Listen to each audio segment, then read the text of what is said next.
due respect, I would have played the game at 8 and moved the Gator Bowl to ESPN2, or quite frankly, I would have put the game on ABC.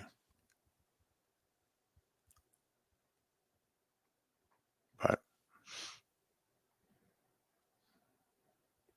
I'm sure there's contracts involved.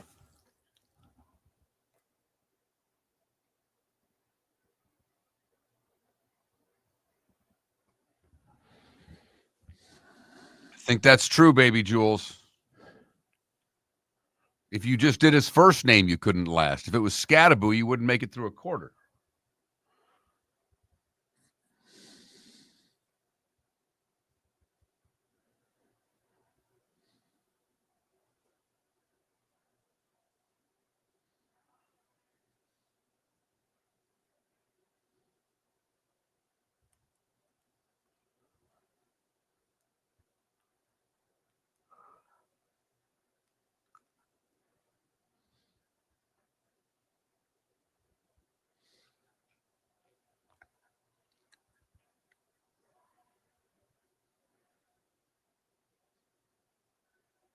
Morning, AJC. That's the word. He's being offered $6 million to stay for one more year in college.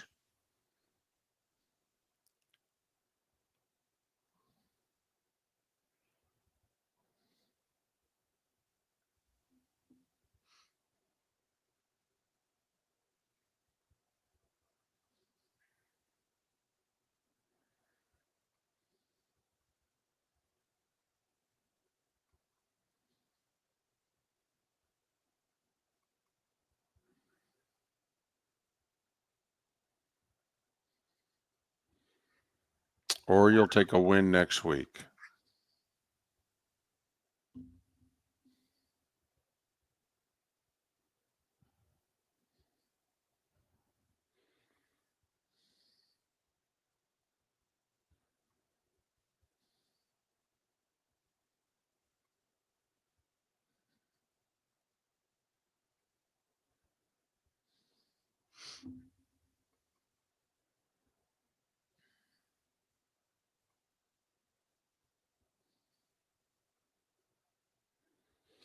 Yeah, it'll get more expensive than that too, Coffin Ball.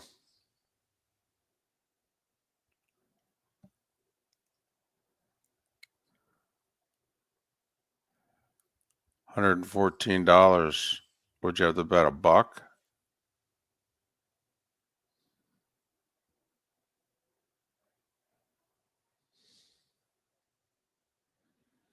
Yeah, can of relief. This just in. The NFL gets ratings.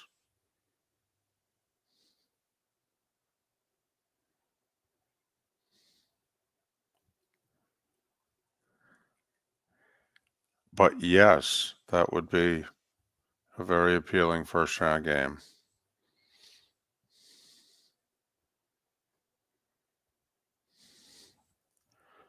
Geese. Morning, Geese.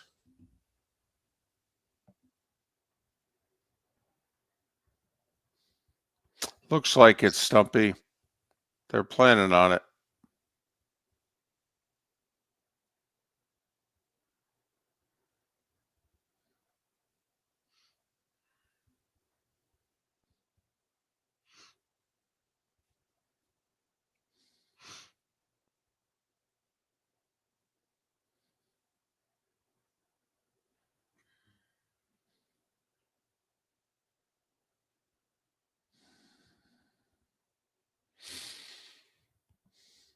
How about the Peach Bowl yesterday? I told you Arizona State would show up. Took a while.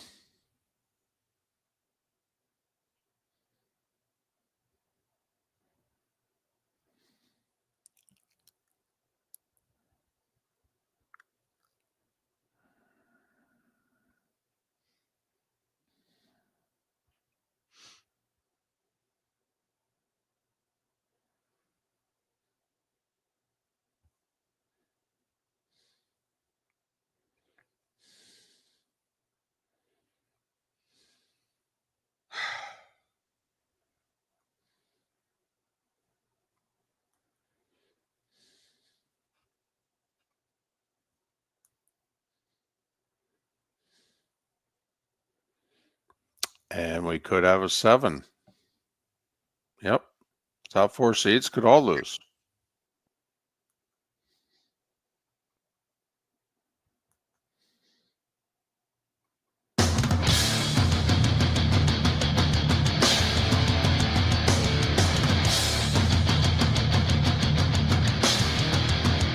You're listening to Miller and Moulton, coming at you from the Floor Meister Studios. Floor Meisters, keeping it real. And now, here's Mark Miller and David Moulton. Top of the morning to you for the first time in 2025. A belated Happy New Year to one and all. How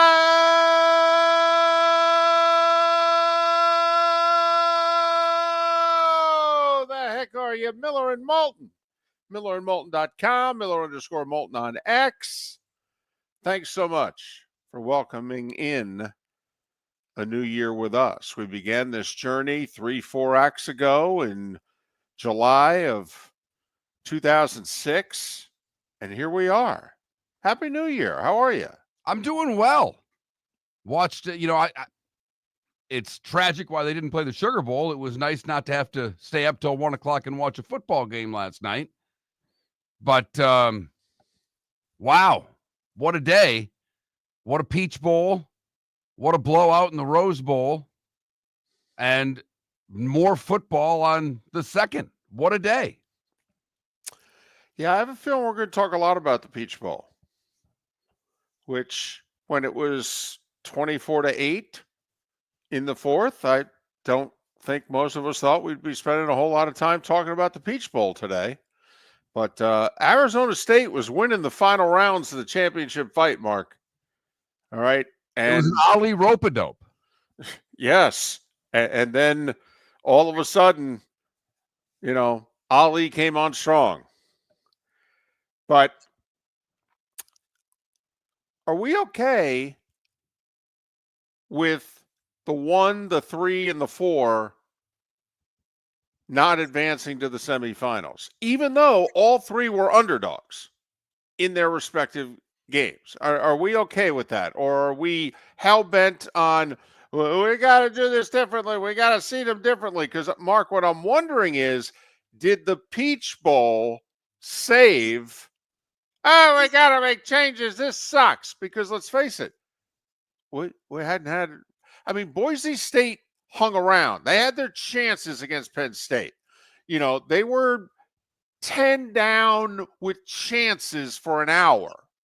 All right. And they couldn't get over the hump to make it a 1-score game again. And then finally the Nittany Lions put them away. But we finally had a game, or at least an hour, that was like, oh, snap. Now this is what we signed up for.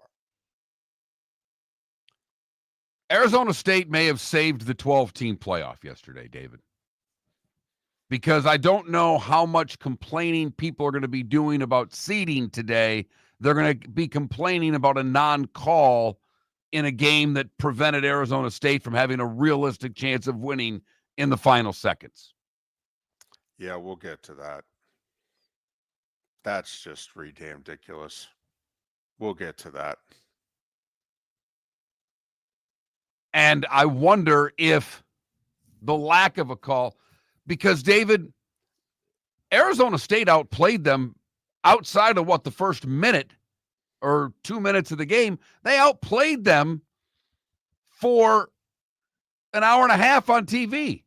They just couldn't do anything with it. They were getting the drives. They controlled time of possession. They were dictating the way the game was played. They just couldn't score. Well, I don't know.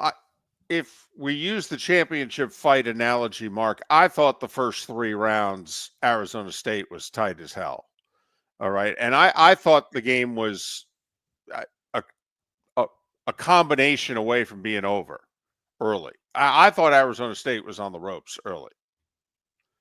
But they got through the first half. They settled down in the second quarter. They began to slow Texas down, and they got to halftime, in which it's like, okay, we can still win. It's not going to be easy down 14. We can still win, though. All right.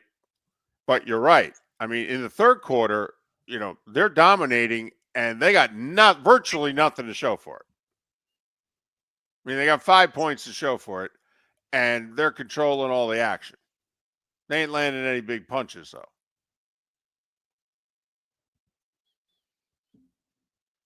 But when Texas scored early fourth quarter, though, come on. You thought the game was over. Absolutely. Right. I mean, that was like, Texas, scored a knockdown at the end of the 8th round. All right. And you're like, man, this opponent's game, but they just don't have it in them. They're not going to be able to take Texas out. And then they damn near took Texas out. But for the first time, didn't you, while you were watching, didn't you have a March Madness feeling? 2-touchdown dog. Forget the seeding. 2-touchdown dog. All right. A program with very little history and regality behind it. Taking on one of the blue bloods. This is taking on a Kentucky and a Kansas in the Duke in the NCAA basketball tournament. And here they come. And then we have an officiating controversy, and they still keep coming. And much like March Madness, it takes an element of error on the better team. What was that error? The kicking game. Texas missed the kick. They ended up missing the one late, but they missed the one that gave Arizona State a chance late. They were what? Choking. What was the crowd doing? The crowd was rooting for whom? Arizona State. And David, to make your March Madness comparison all that more realistic, look it, my wife doesn't give a damn who wins any of these games. She's stuck with me watching them in the living room and looking to her for some sort of conversation when big plays happen. She was locked into the fourth quarter of Arizona, Texas. She was locked into Scattaboo. She started rooting for Arizona State. I started rooting for Arizona State. That's what we do in the tournament, David. We start rooting for the lesser team because it's the upset. And that element jumped right into that game. Don't you think part of his appeal is his name? Damn right. I mean, what do you have? I had a Scattaboo. I mean, does anybody know anybody whose last name was Scattaboo? No. Ever? I had never heard of Scattaboo before. I mean, if we did a poll question 6 weeks ago and asked, what is a Scattaboo? What would our choices have been? A farm animal? Okay. What's a Scattaboo? Is that something I can buy on Amazon? What is it? Is it fear of running really quickly? A Scattaboo. Yes. That's the other thing, is that you look at him and you go, he looks like one of those 1970s fullbacks, doesn't he? Okay, I'm really going to date myself here. I watch him run and I go, that's Marv Hubbard of the Raiders in the 70s. Look at him.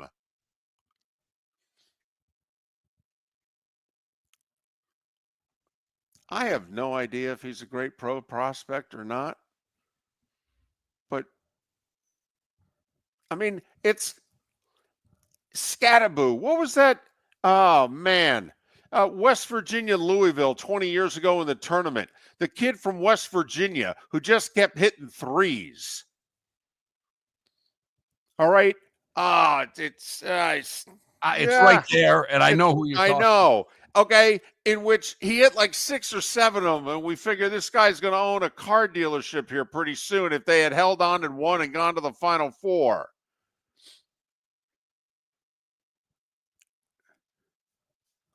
I'm going to spend now I got to look it up. Someone in the Twitch chat room or text line 21,000, they'll save us. They'll know who we're talking. Pit Snoggle. Pit Snoggle. There you go. Okay, Scattaboo was my Pit Snoggle.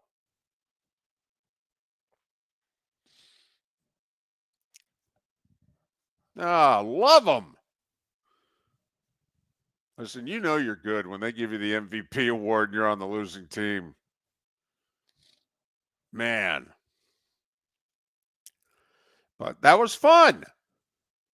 That was fun. That was everything that the committee, when they decided 2 years ago, when they put the seedings together, that was everything that this sport had been hoping for. And sometimes the upset, and Mark, you've said this about the NCAA tournament too. You want the upset. You really do. However, what you really want is you want the big boys meeting in the region final or the Final Four, and you got Texas and Ohio State meeting in the Cotton Bowl. Yes, you do. As upset as you may be about Arizona State getting hosed on a horrific non-call, one of the worst non-calls that I've ever seen in a sporting event because it went to a booth review, and I don't know anybody that didn't think that was targeting with the exception of the replay official. Anybody. Still trying to find someone, a publication, a pugnant somewhere out there telling me that that was not targeting because everybody knows it was targeting. But we do get Texas and Ohio State. I was thinking that during the Rose Bowl as Ohio State is slaughtering Oregon, wondering what they would do to Scattaboo in Arizona State. And Texas has personnel, at least we believe, to hang with the Buckeyes. Yeah, these are two blue bloods. These are two blue bloods, and since it's the, semifinals, we can say in the Final Four. But it was fun. All right, we finally got what we were looking for. Now, are we going to get matchups like this going forward if they change the seeding? I mean, in theory, you could. Wouldn't it just be the other way around? Right? Wouldn't it be just a first-round game instead of a second-round game? Right? I mean, because if they redo the seeding and what have you, wouldn't Arizona State be closer to the 10, 11, 12? Oh, absolutely. So in theory, wouldn't this be a first-round game? Now, the problem, also the best part about it is that it felt like it was a neutral field. Almost had that feel, David, of there was a game after because the crowd, I text you before the game. You could get a Peach Bowl ticket for $13 at kickoff. Right. Texas fans didn't show up. They were waiting for the Cotton Bowl. Arizona State had some fans there, but those that were neutral, they turned in the fourth quarter, and they were clearly rooting for Arizona State. Much like March Madness. When the people who are there to watch the other teams are like, well, let's root for the little guy. Besides, they got a Scattaboo. Miller and Moulton. We started our show 18 years ago and have been fired 3 times. But Miller and Moulton have never lived on the edge like we are now. We have our best morning ratings ever and are steadily adding affiliates. Yet, we only have a few sponsors, and if that doesn't change, we cannot continue. But if you want to advertise on Miller and Moulton, reach out to one of us directly by texting sponsor to 21,000 or by contacting me on X at @MarkMiller or David at @TheDavidMoulton. You can save Miller and Moulton and make your business some serious money by texting 21,000 now. Gentlemen, has your wife mentioned getting new flooring, but you don't want to go through the hassle? Well, go see the Floor Meisters in Naples next to Costco. They understand your time and money are important, so they'll make it as painless as possible. With a huge in-stock selection of carpet and Cortec, they can get you the floor your wife's been asking for. They carry wood, vinyl, carpet, and tile. If you do it yourself, no problem. They can handle that as well. So go see TJ at the Floor Meisters and tell them, just keeping it real. American Paint Supplies, for nearly 30 years, is your one-stop shop for all your coating needs. If you are a designer, a contractor, a professional painter, or a weekend warrior, American Paint Supplies is the place where experts go to get expert solutions. At 6100 Shirley Street in Naples off of Pine Ridge, American Paint Supplies delivers the best solutions with the best products with the best support. Meet Gene and his team today at American Paint Supplies. Call 239-566-2700. That's 566-2700 or online at AmericanPaintSupplies.net. Visit Jason and Todd at the Diamond District. A new year is here, and with it comes new beginnings and new opportunities. At the Diamond District, Jason and Todd are inspired by the possibilities ahead. Whether you're celebrating a new love, renewing a commitment, or making a milestone, make it magical with a diamond from the Diamond District. Jason and Todd look forward to shaking your hand and welcoming you to our Diamond District family. At the Diamond District. This is Miller and Moulton.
I will say when what's it, Auburn, the last name of the Texas kicker, Yeah. when he dunked that one off the left upright, I like got up off my chair. I mean, it truly was a March Madness moment. Yep.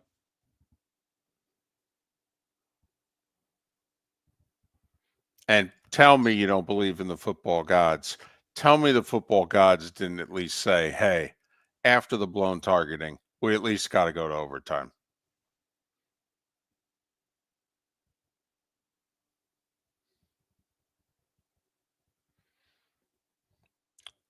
Geese, if that Ohio State team shows up, that team, that A game, nobody's got anything for that A game. 8 sacks. Will Howard throwing for over 300 yards? No. That team ain't losing. But where's that team been until December? Defense has been there with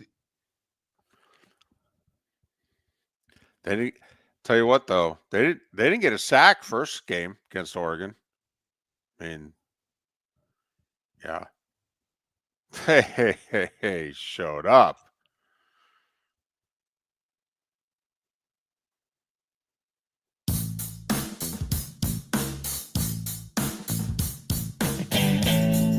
Welcome back to Miller and Moulton. Text the guys what's in your mind at 21,000. That's 21000. And now, here's David Moulton. 21 minutes past the hour. Miller and Moulton, millerandmoulton.com, Miller_Moulton on X. Starting five, coming up in a little more than 15 minutes time. By the way, Roy Cummings, JP Shadrick, a couple of our Thursday regulars will join us. We'll also head to New Orleans in a couple hours to talk with Anthony Dasher, who covers Georgia, and we'll just talk to him about the last 48 hours and everything that comes with that. And oh, by the way, we may get around to a football game. Late this afternoon, by the way, football game. All right, make your plans accordingly. You might have to tell the boss, hey, sorry, I know, first productive work day of the new year, going to have to cut it an hour or two short. I got Georgia, Notre Dame, or Notre Dame, Georgia, depending on, how it just flows off the tip of your tongue. All right, let's get to it. Is it targeting? Is it targeting? It's a simple It's question. the definition of targeting. As a matter of fact, It's it the is. easiest targeting call that has ever been made. Intent, just for the record, for those, intent is not part of targeting, or it doesn't have to be. Okay? It doesn't. Helmet to helmet, a defenseless receiver, and an upward blow with the helmet towards the other one. I don't know what else you need. It was simple. And the ref in the replay official apparently thought that he was going to influence the outcome of a game by not calling it and decided not to. Didn't want to be the reason for a game to be won.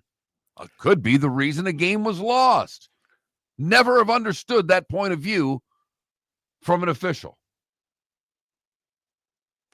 When the ABC ESPN rules analyst very matter-of-factly said, oh, this is targeting. I expect this to be targeting. And it wasn't.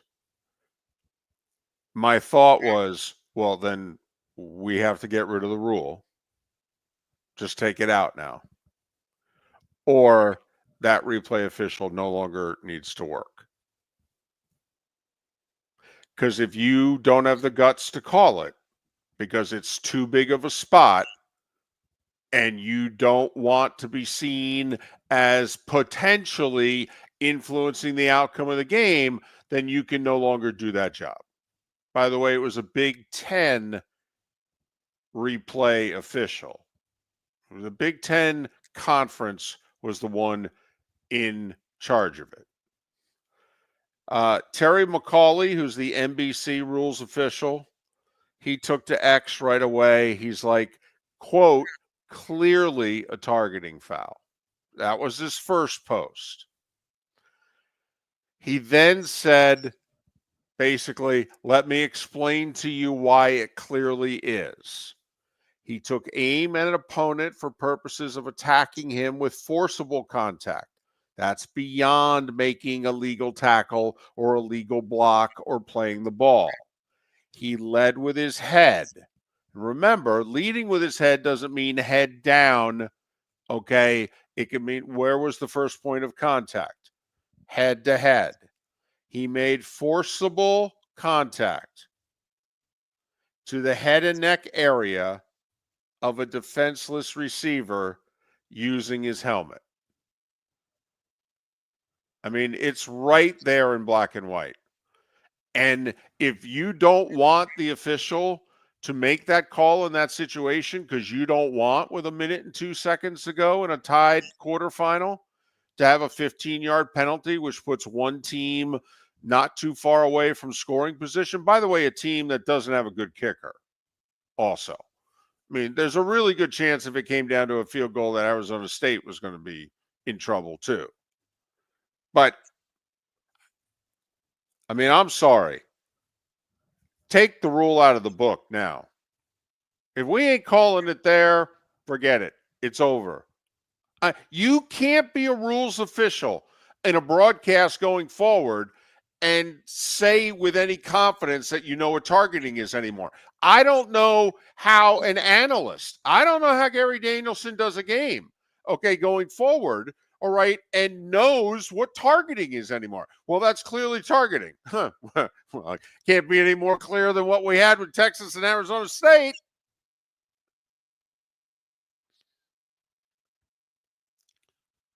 I've never been a big fan of the targeting rule because that was a bang-bang play. There was, in my opinion, no intent. But I agree. But intent is not part of the rule. No. Also, doesn't have to be crown of the helmet. You know, that's the other thing. Oh, he didn't use the crown. Right. Was it head-to-head contact? Absolutely. Was he a defenseless receiver? Absolutely. It's over. That's it. It's over. It's textbook. It's right there. Now, we've talked about this, Mark. You want to keep it in the rule book. And by the way, they're going to keep it in the rule book. Why? Legal purposes. They take it out of the rule book, there'll be lawsuits like crazy going forward. But Mark, what have we been saying for years now? By the way, it's been targeting since 2008. Obviously, this is kind of like when they put instant replay in a sport. All right, and eventually they lose control. Here we go. They've now lost total control over this rule and this call. Mark, what have we been saying for years? Shouldn't they go to what they do in soccer? Yellow card, red card? By the way, you want to make the first one not a penalty. You just put a yellow card up. I mean, because in soccer, I mean, the first yellow card's nothing. It's a slap on the wrist. It's a warning. I mean, you want to just say, there you go. First targeting. Second targeting by this team, you could say, not an individual even. You could just say by this team will result in a 15-yard penalty.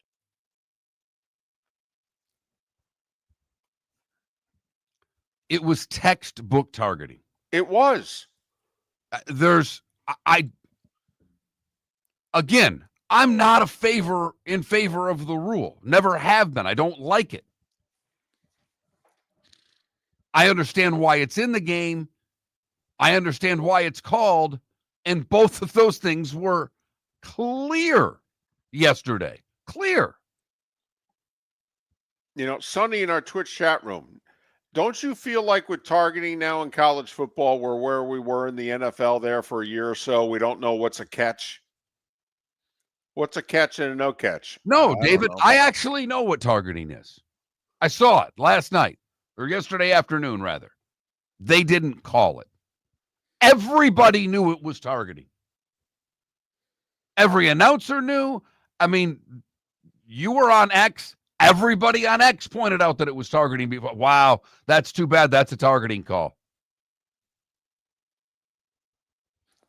Now, like Doug Gottlieb came out and said, was it targeting? Yes. Do I want to see it called in that situation? No.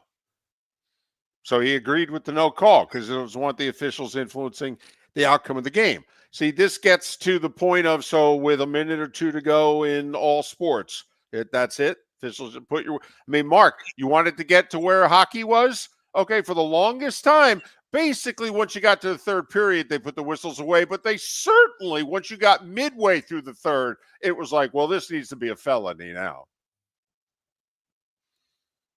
Ain't going to be any more penalties called the rest of the way. Nope.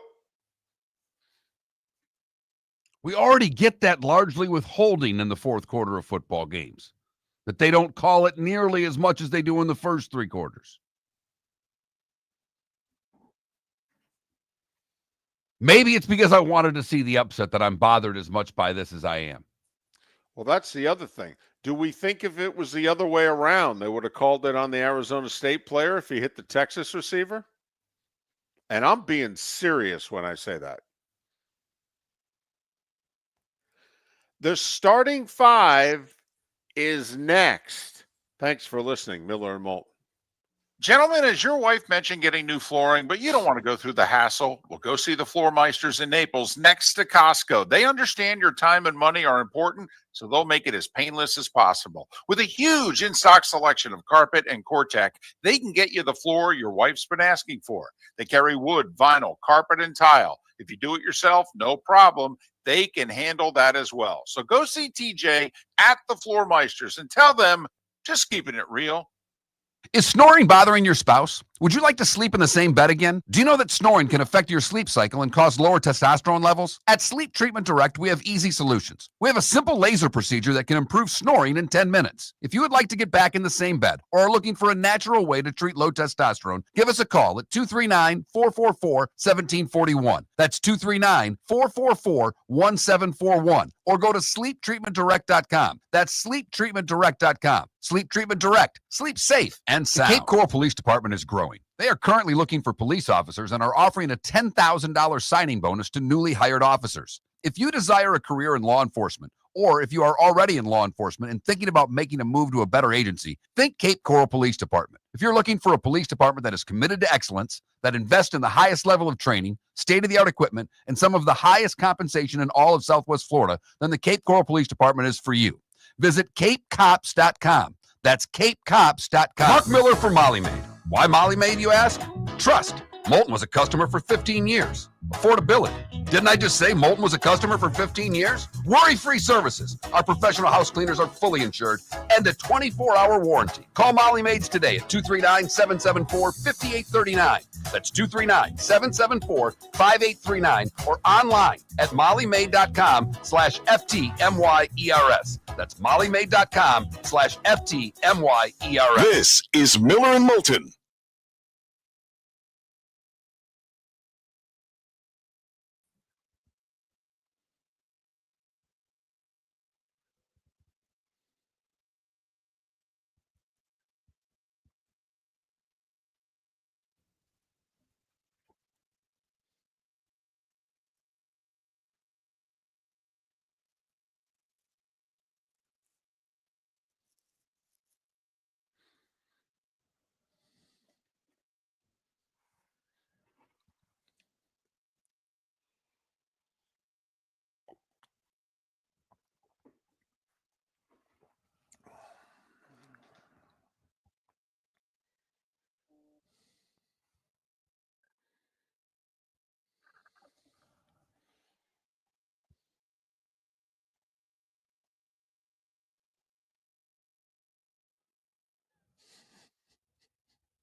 Is it really 7.5, Geese? I thought it would be under 7. I thought it would be in the 6.5 range.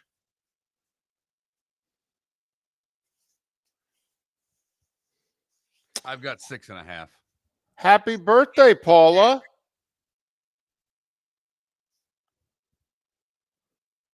Happy New Year and happy birthday.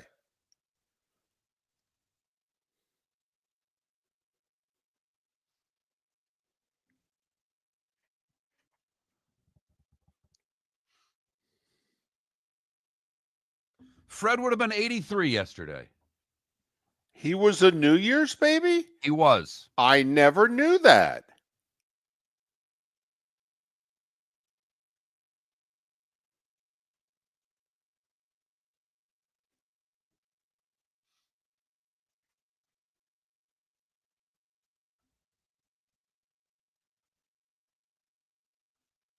2017?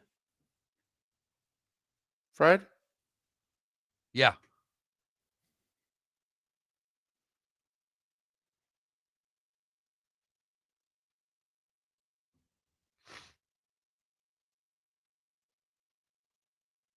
That was the first time, I don't know, when we all have to figure out something having to do with years, and it's early in the new year, and you, like, in my head, I said, it's been 6.5 years. And then I went, no, you blankety blank, it's 2025. It's been 7.5 years. That was my first 24-25 math equation of the year. Mine was a little earlier when I got to put up on Twitch, I got to put the date. And I'm like, whoa, 25. But it's the same thing when I do today was a day when the birthdays.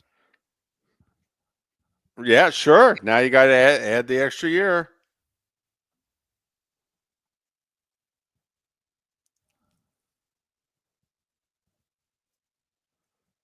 Well, and Sonny, I love Shane Beamer. I do. I think he's at the perfect place. I really do.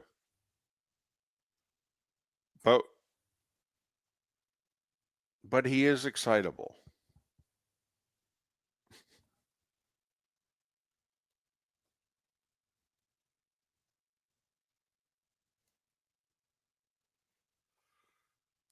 By the way, Michelle Tafoya chimed in on X about the Beamer Bielema brouhaha, calling Bielema a punk. I was like, whoa.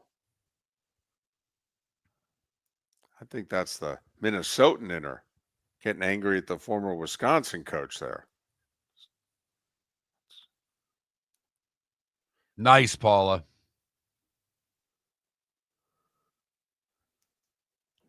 Way to go, Grandma.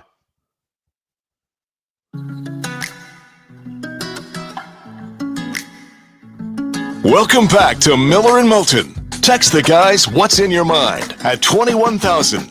That's 21000. And now, here's David Moulton. 22 minutes before the hour. Top of the morning to you. How the heck are you? Happy 2025. Hope you and your family are able to celebrate and have a decent time. Miller and Moulton, millerandmoulton.com, Miller_Moulton on X. Roy Cummings will join us in a little more than an hour. JP Shadrick in a little more than 2 hours. He's calling the Gator Bowl tonight. He's also got the Browns-Ravens playoff game on Westwood One coming up on Saturday. We'll eventually get to some NFL today. At least I think we will.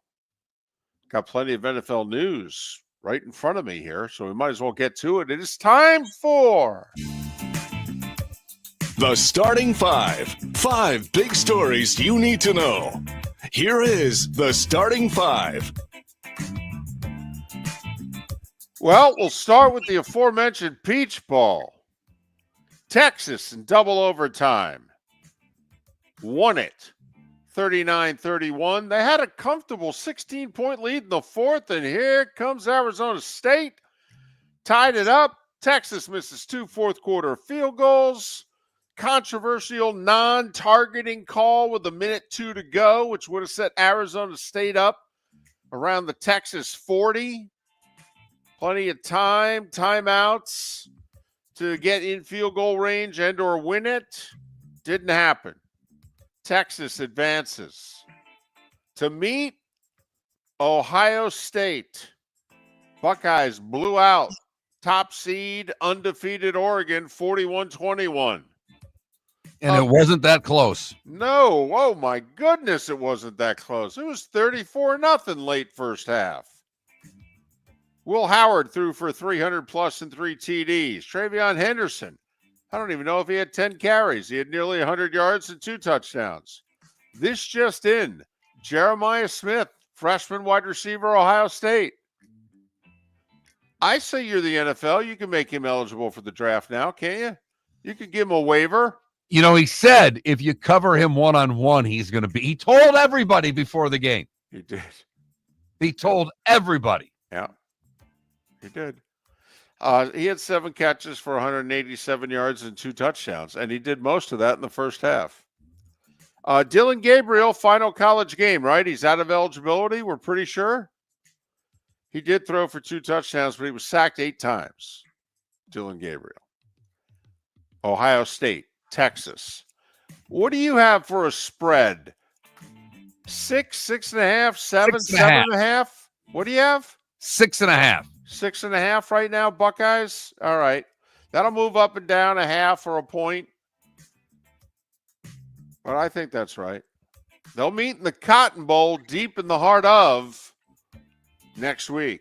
Tonight, the Sugar Bowl. We all know it was supposed to be played last night. We all know why it was postponed until 4 o'clock Eastern today. Notre Dame will kick off, unless the line moves in the next 9 hours. Notre Dame will kick off as a 1-point favorite. Remember, Georgia down to their backup quarterback. Winner gets Penn State in the Orange Bowl. Either way, that place is going to be rocking. But I will say, as somebody who grew up in the Northeast, when there were really only 2 football teams that ever appeared on television, and those 2 teams were Penn State and Notre Dame, if you're of a certain age, you're like, Penn State, Notre Dame, big game. Okay, that sounds about right. But we'll see. Can Notre Dame win a big game? Gator Bowl's also going on tonight, 8 o'clock. Both games are on ESPN, by the way.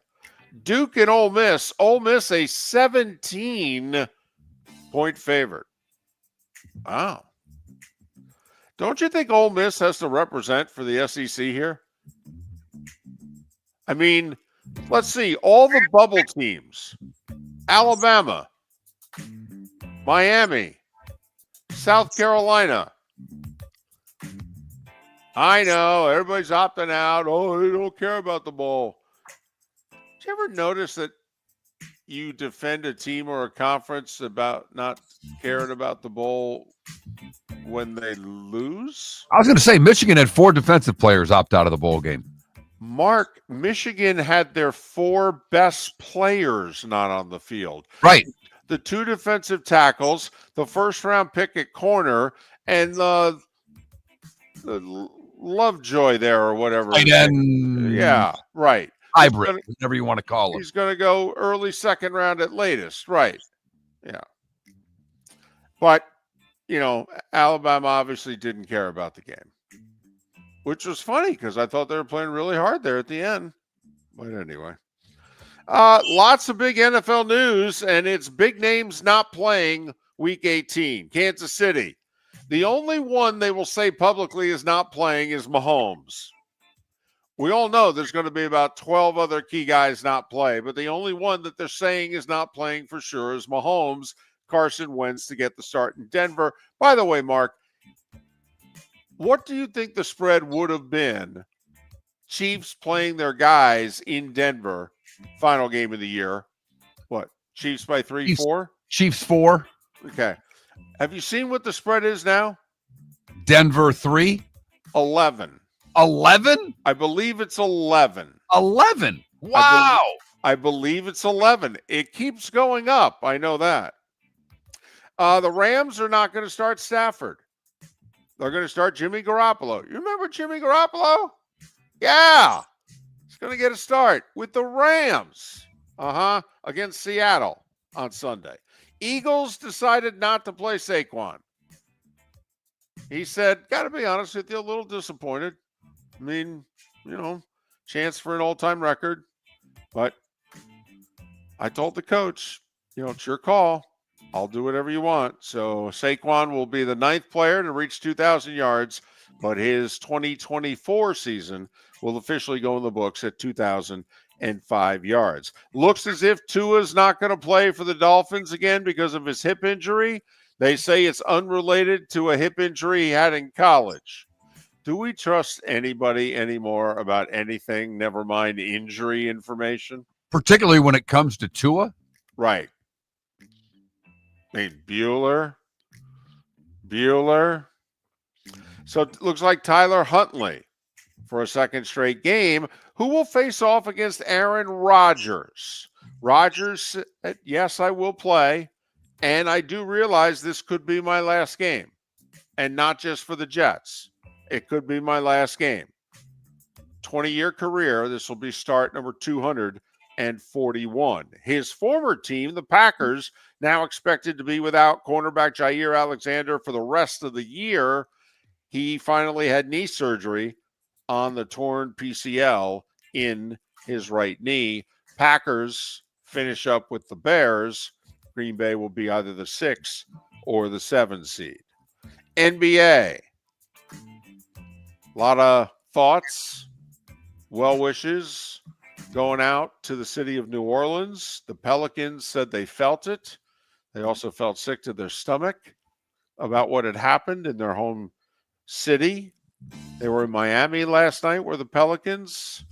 They're 5-29, though, and Miami led throughout 119-108. Tyler Hero with 32. He's playing the best ball of his career, and Bam Adebayo was 1 rebound shy of a triple-double, 23, 9, and 10.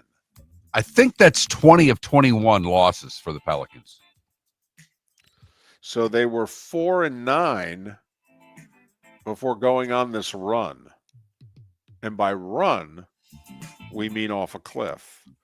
The Pistons are playing really good ball for the first time in a while, although it looks as if they suffered a big loss last night. They beat the Magic 105-96, but Jaden Ivey got hurt, and it looked serious in the fourth quarter. It was just a play, 2 guys going for a loose ball, but Ivey looks as if he's got a lower leg injury, and it's not good. Knicks won their 9th straight, even though Jalen Brunson didn't play. You know, this Karl-Anthony Towns trade seems to be working out for the Knicks. Mark, he had 31 points, 21 rebounds last night. He seems to have 30 damn near every night, or so it seems. Knicks beat the Jazz by 16. By the way, did you see that with Brunson not playing and the backup point guard not playing, that the Knicks had to call their G League team and say, hey, send down that Tyler Kolek guy from Marquette. We need him. Mark, he played yesterday afternoon for the G League team. Played the whole game. And then the Knicks said, yeah, we need you tonight. Played 12 minutes at night, too.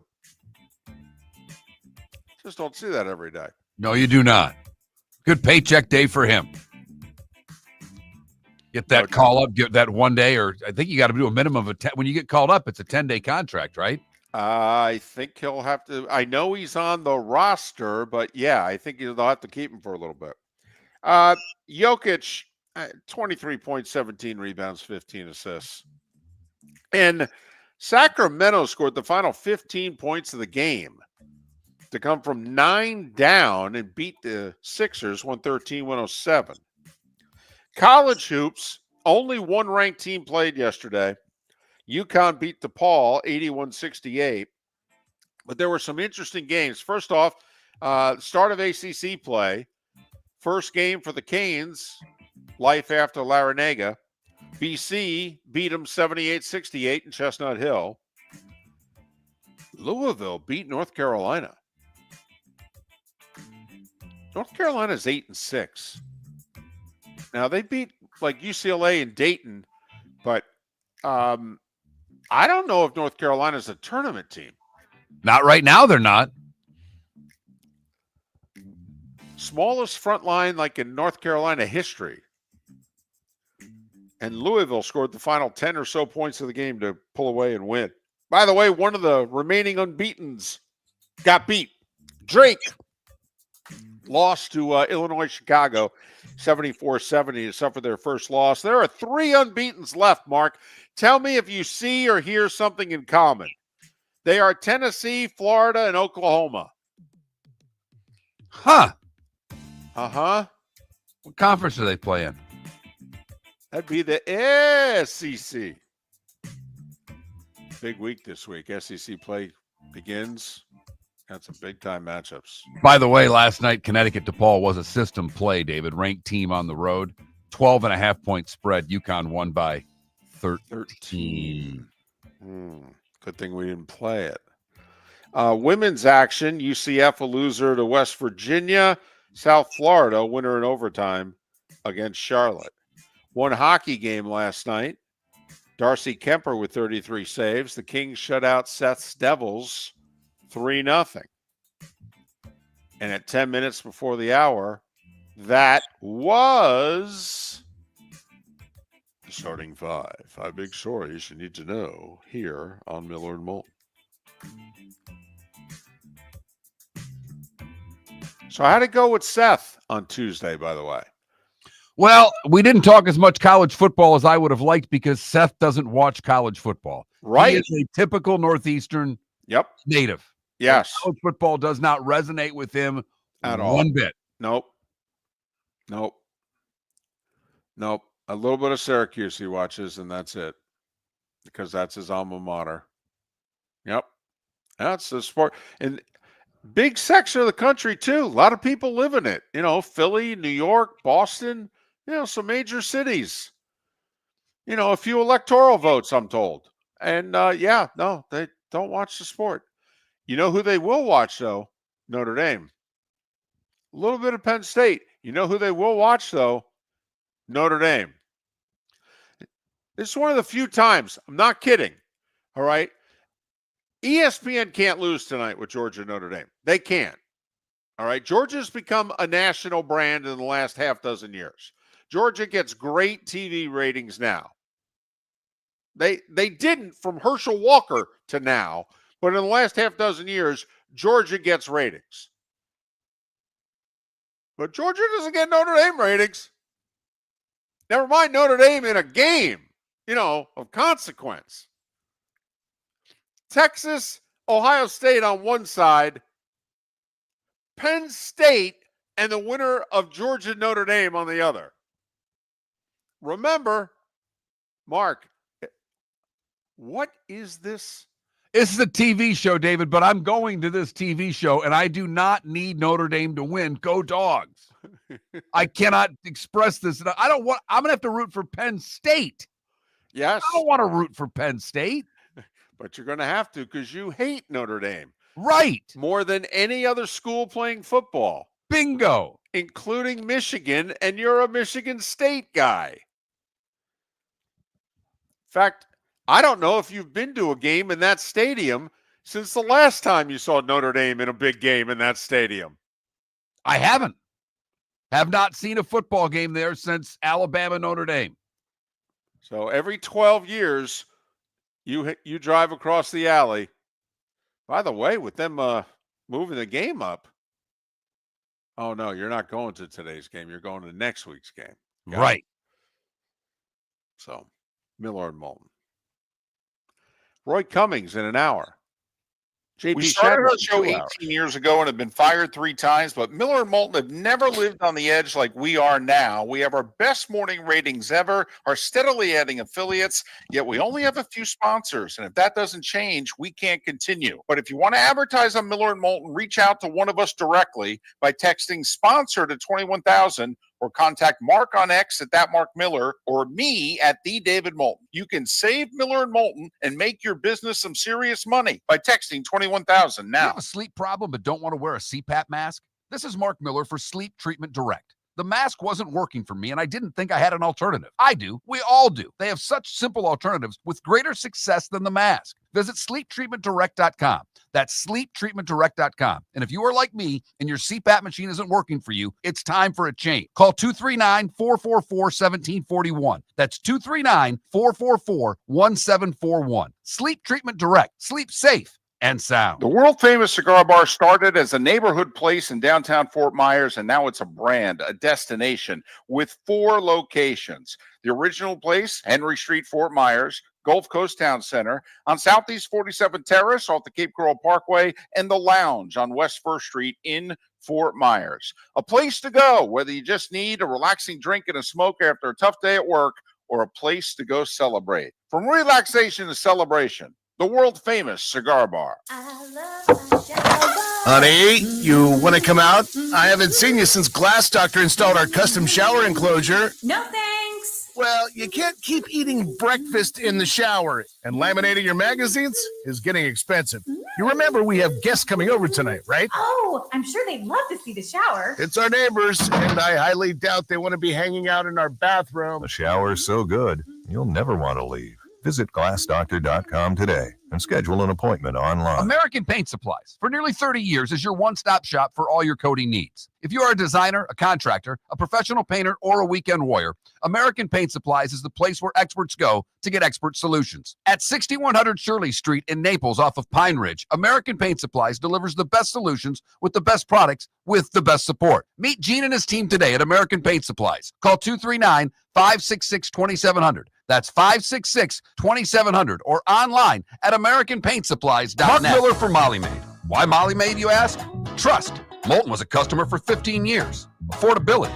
Didn't I just say Moulton was a customer for 15 years? Worry-free services. Our professional house cleaners are fully insured and a 24-hour warranty. Call Molly Maids today at 239-774-5839. That's 239-774-5839 or online at mollymaid.com/FTMYERS. That's mollymaid.com/FTMYERS. This is Miller and Moulton.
Sonny, they don't care. I grew up there. They don't care. Northeast is a baseball area. They love their baseball. They do like their college hoops. Oh, I know. We're going to get into that, Wes, right now.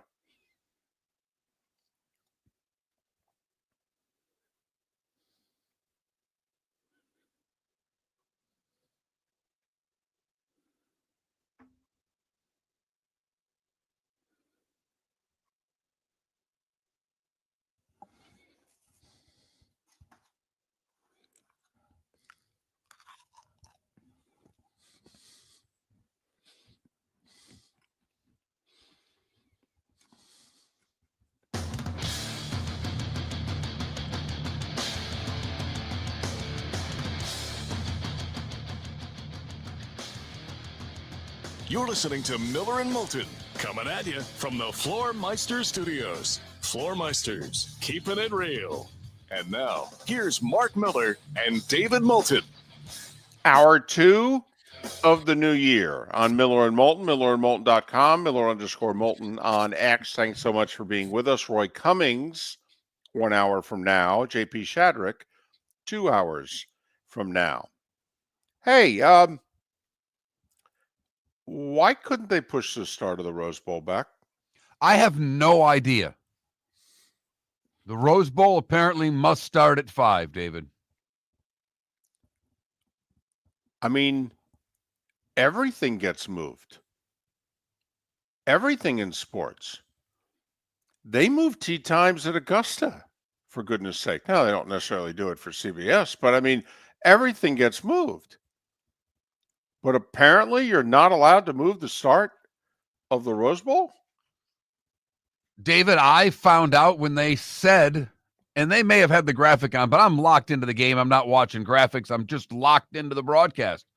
And they're like, the Rose Bowl's on ESPN too. I went, what? I know. I did. And by the way, if they showed the graphic, I'm with you. I didn't see it. And I usually pick up a lot that's on a screen. I didn't see it either. And I had the exact same reaction. Hold on a second. They're starting the Rose Bowl not on the mothership? What? And I have the 2 TV setup, so I immediately turned my second TV. I had one TV on. I didn't bother with anything other than for Seth. I put the Arsenal game on at 12:30. And I flip it on at 7-0 already. I missed a touchdown. Well, yeah, 3 plays, like 46 seconds or something like that. Right. I know. I will say it's a great looking game. It is. If you've never been, go. And I'll tell you this: if UCLA is hosting USC and you have a chance to go, go. It is. It's a great looking stadium. It's just something about it. It's great. It is. Never mind, the uniforms, the grass, the colors. It's awesome. It is. So they couldn't hold the game up. I mean, I understand you don't know how many overtimes you're going to get. I got it, but we can't. I mean, they do this all the time. When you have a noon kick and you're in the 3:30 time slot, normally for the longest time, Mark, kickoff was at 3:38.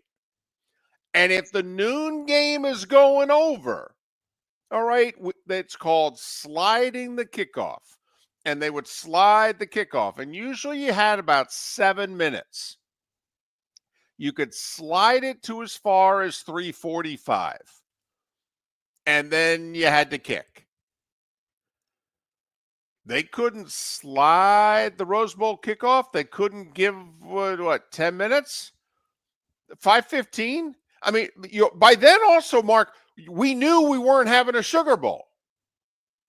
Right. So it's not like you got to kick this game off because you're going to run into the Sugar Bowl. Sugar Bowl had already been postponed till today. Yeah, the Sugar Bowl was postponed by 3 Eastern.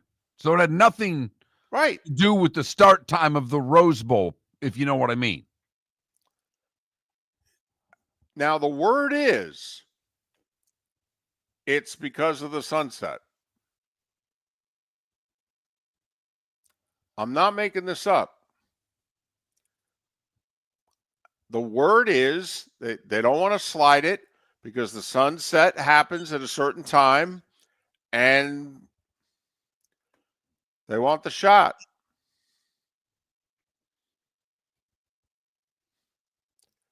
But how much money does ESPN pay for all of these games? Once again, we've said it for years. The staggering amount of power that game still has, that they get to dictate date, time, and quality of game also. And now apparently,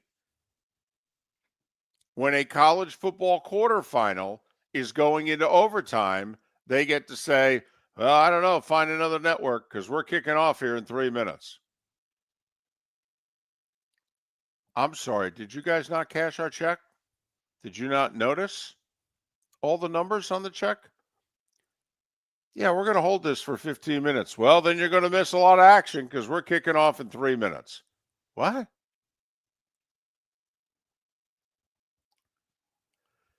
I will never understand the power that the Rose Bowl has over seemingly all of sports. I'm with you. I actually audibly said out loud, what?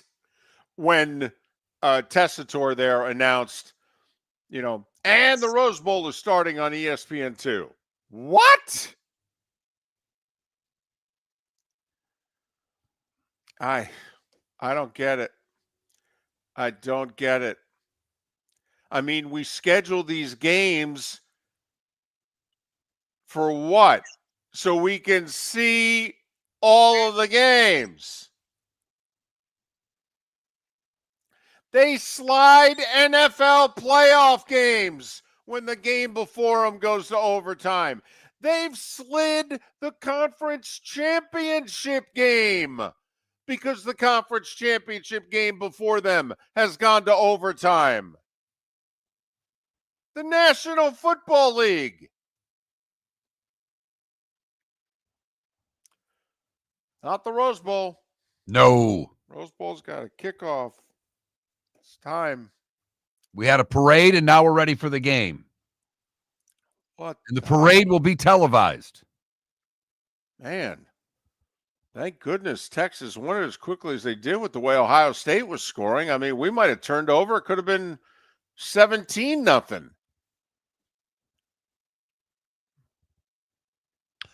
So, David, I wanted to get to this text, and I'm jumping a little bit, but it's still college football.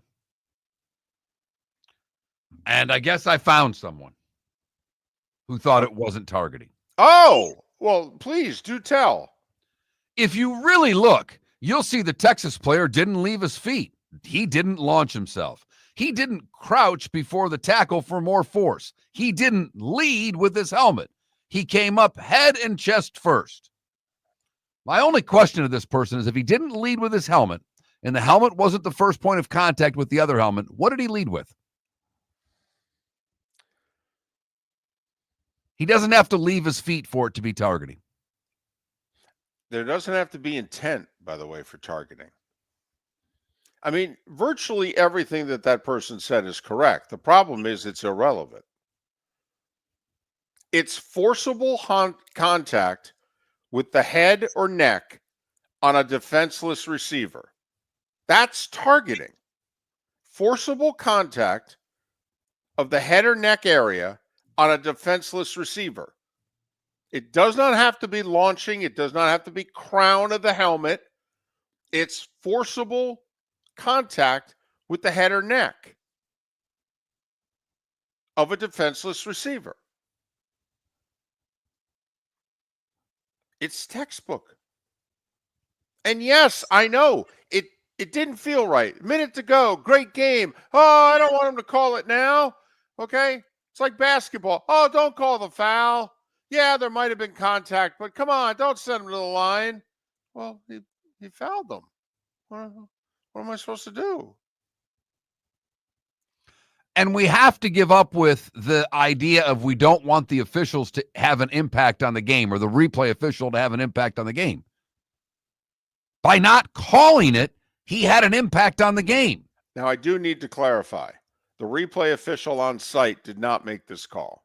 This went to the command center in Chicago. This went to the Big Ten command center. So the Big Ten made the call. Big Ten officiating made the call. Normally, it just goes, the press box area. Two guys sitting in a room that no one's allowed into. It says it right on the door. No one's allowed in here. Can't tell you how many times during a game I barged into the room. They do look at you like the Secret Service. You do know you take one more step, I'm about to shoot you. But we've needed clarification on things. I don't know what to tell you. The booth's always right next to ours. I just, they weren't answering their ham radios. I need an answer. But anyway. But for the record, it was not the guy on site. This went all the way to Chicago. And whoever calls the shots for Big Ten officiating in Chicago, they made the call. So from now on, there will never be another targeting in Big Ten football. That's what we can now take from this. Big Ten has officially become old school after yesterday. It's back, baby. Right. Yep. The late, great Dick Butkus made the call yesterday for the Big Ten. That was not targeting. But doesn't have to be intent. Don't have to leave your feet. Don't have to do it with the crown of the helmet. It's forcible contact to the head or neck of a defenseless receiver. And it was helmet to helmet. And it was, even if though it was the front of the helmet. It really is textbook. If you were to read the rule, you may hate the rule, but there's no way that you can read the rule and not go check, check, check. And David, I believe you said it before we started today, because you and I talked. We did a lot of show prep. I mean, I think David and I talked to each other for maybe 90 seconds this morning. But what you said is true. This is a replay they will show officials to describe what targeting is. Yeah.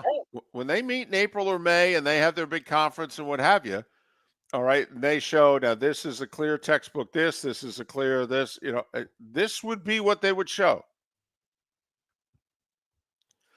Now, for those reading the rule book and it says crown of the helmet, there are 3 different ways you can have targeting. One of them is launching. One of them is crown of the helmet. But it clearly states what is target, essentially the minimum definition of targeting. The basics. We can add stuff around it, launching, okay, crown of the helmet.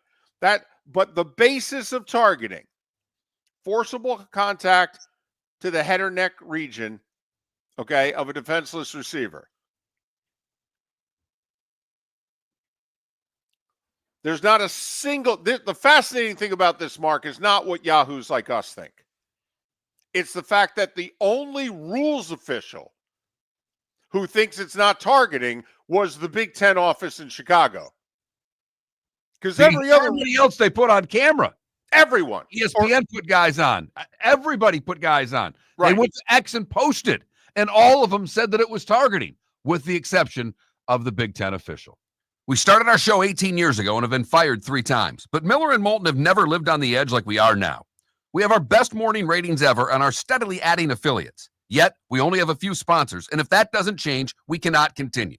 But if you want to advertise on Miller and Moulton, reach out to one of us directly by texting sponsor to 21,000 or by contacting me on X at @MarkMiller or David at @TheDavidMoulton. You can save Miller and Moulton and make your business some serious money by texting 21,000 now. The world-famous cigar bar started as a neighborhood place in downtown Fort Myers, and now it's a brand, a destination, with 4 locations. The original place, Henry Street, Fort Myers, Gulf Coast Town Center, on Southeast 47th Terrace off the Cape Coral Parkway, and the Lounge on West 1st Street in Fort Myers. A place to go, whether you just need a relaxing drink and a smoke after a tough day at work, or a place to go celebrate. From relaxation to celebration, the world-famous cigar bar.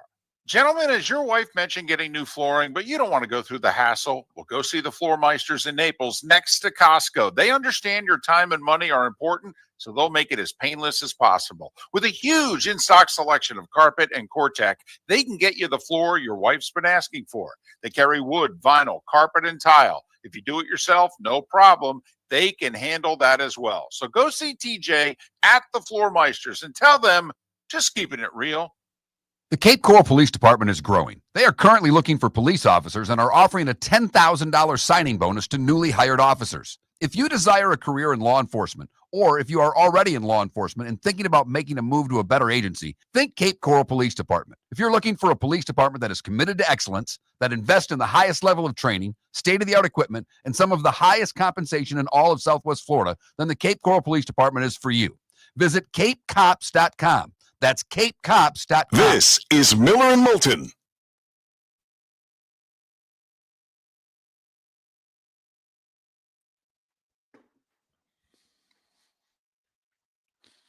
John Perry was the longtime NFL official. He was ABC's rules official till this year. He left ABC and is working for the Bills. He's with them on game day. He can be one of the voices in Sean McDermott's headset. So John Perry is the guy. Now remember, he's an NFL guy, though. These are college people. They're different guys. Not always, but in this case they are.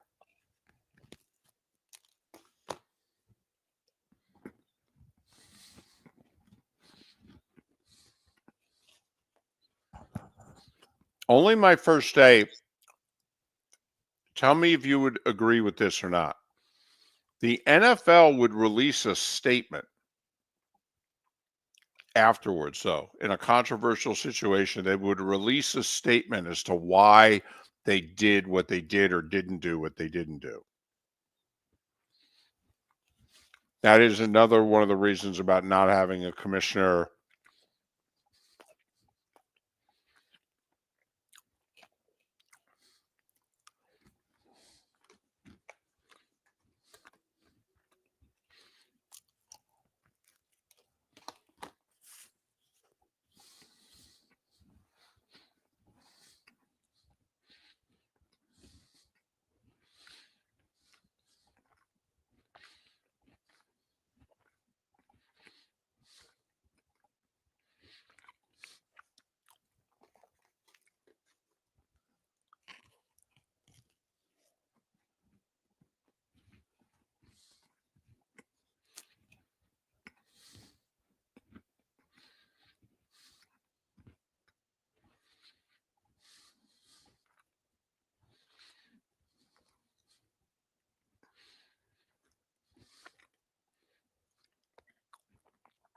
Well, DC, this is where I'm at, which is not, it's another reason why it would behoove them to have clarified this.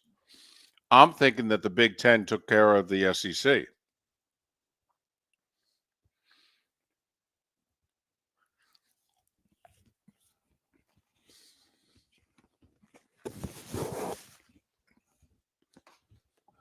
Because when they're not competing against each other, they basically have formed an alliance.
And by the way, the one indicator is lead with the head, which the first point of contact was the head.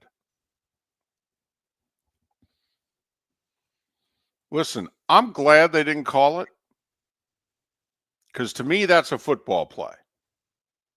That's football. Things happen. That's why they wear helmets. But they put the damn rule on the books, not us.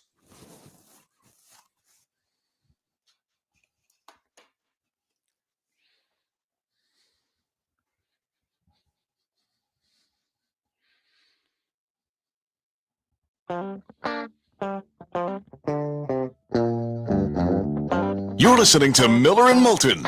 And now, here's Mark Miller and David Moulton. 21 minutes past the hour. Roy Cummings will join us at the top of the hour. We'll head to New Orleans in a little over an hour. Anthony Dasher covers the Bulldogs, but obviously there's a little bit more going on there than a football game. We'll get Anthony's perspective of the last 48 hours. And also, Georgia players. I believe the Bulldog program kind of went on lockdown yesterday. So we'll just talk to Anthony, little, flavor from New Orleans and the tragedy. And, oh, by the way, they're going to play football at 4 o'clock Eastern today in a national quarterfinal, otherwise known as the Sugar Bowl. And JP Shadrick will join us at the top of the Diamond District bonus hour. Hey, listen, you and I don't get into resolutions, at least not in terms of the show. But it is the first show of 2025, the first live show anyway. I mean, we do need to at least not have our first show not have a poll question, right? Now you want to come up with a poll question? Well, I wanted to come up with one before the show started. During the 3-4 minutes that we talked, I did mention we got to come up with a poll question involving targeting. And then we quickly went on to talking about was it targeting and what have you. But so, I mean, should we just ask, do you think it was targeting? But we need to have a third choice because most people think it was targeting. So if we just say, was it targeting? Yes, no, it's probably going to be, I don't know, 80-20 or more. C, yes, but I don't want it called in that spot. Yeah, I want to hear from that part of the audience. I'm 21,000 Twitch chat room for those that don't want it called. Doug Gottlieb, by the way, one of those. And now it's interesting because he's now also a coach. Okay, so, I mean, that's where you would like to say to Doug, so minutes ago in a big game, your best player gets fouled shooting. The official comes over and says, yeah, it probably was a foul, Doug, but, kind of like that targeting in the Peach Bowl. I just don't want to call it that. Well, it really won't apply to Doug because he'll never play in a big game while at Green Bay. Hello. Hey, come on. Just last year, Arizona State was 3-9. Come on. These turnarounds can happen quickly. NIL world, Right. Who knows? They might be the best team in the horizon next year. They could be. Maybe that kid that's going to BYU will change his mind and go to Green Bay. Hey, Cooper Flagg's got a brother, Maybe he decides not to go to Maine and he goes to Green Bay. But just a thought. Do you think it was targeting? Yes, no, yes, but I don't want it called in that spot. Now, sidebar. We'll post that during the break. All right, sidebar. Did you want them to call it, though? I mean, you and I both, we saw it. We said, well, that's targeting. Now, do we want them to call it targeting, though? No, I mean, my initial text, I was texting with a buddy throughout the fourth quarter, and my text to him was very simple. I hate targeting, but this is obvious. His reply was, sucks, but that's targeting. But unless you're going to take the rule out of the game, which they'll never do for legality then it's reasons. Targeting, David. I know. And I was torn as well. By that point of the game, I mean, come on. There's a touch. Miller and Moulton have a touch of ego. A touch. We'd rather be right than wrong. That's the only time that it comes out. We'd rather be right than wrong. And Mark had said in our last show together earlier in the week, so which one? And I said, Arizona State going to show up. Oh, no, Arizona State got a real shot. Okay, blah, blah, blah, blah, blah. And I'm like, here we go. Yes, there we go. My Wildcats. Yeah. And so there was a part of me that's like, oh, come on. Your Wildcats? Yeah, aren't they? I'm They're sorry. the That's Sun Arizona. My bad. You just have a love for Arizona. Ever since you tried to steal the Cubs from Arizona to Southwest Florida. You've been apologizing to the great state of Arizona ever since. Well, they sent death threats to my house. Okay, I had to call the FBI. So yeah, I've been trying to make up ever since. They took it very personally. So back to my Sun Devils. But the football fan in me, I mean, that was a football play. The guy over the middle, the defender comes in. He didn't leave his feet. He didn't launch himself. He didn't use the crown of his helmet. They're virtually the same size. So bang, they collide. I mean, it looked and felt like a football play, right? That's football. It's hard hitting. It's intense. That's football. Not to be crass, but that's why they wear helmets. Because you get hit really hard. But you guys 16 years ago put it on the books. Well, 17 technically. It was 08. Once again, got to do the math. You guys put it on the books. All right, then take it off the damn books. Or change it. Change it so that play's not targeting. Make there be intent. Make it so that it's only when you launch. It's only when you use the crown of the helmet. But if the rule's going to read the way it reads, that's flipping targeting. 1,000 out of 1,000 times. And David, we don't go backward. We're not going to change the rule to make it less safe, for lack of a better term. It's not happening.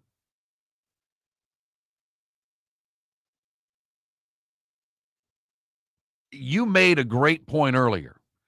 If this were the other way. Oh, I'm sorry, and I'm convinced of it. Now, there's a little conspiracy theorist in me, and you know that. Oswald did not act alone.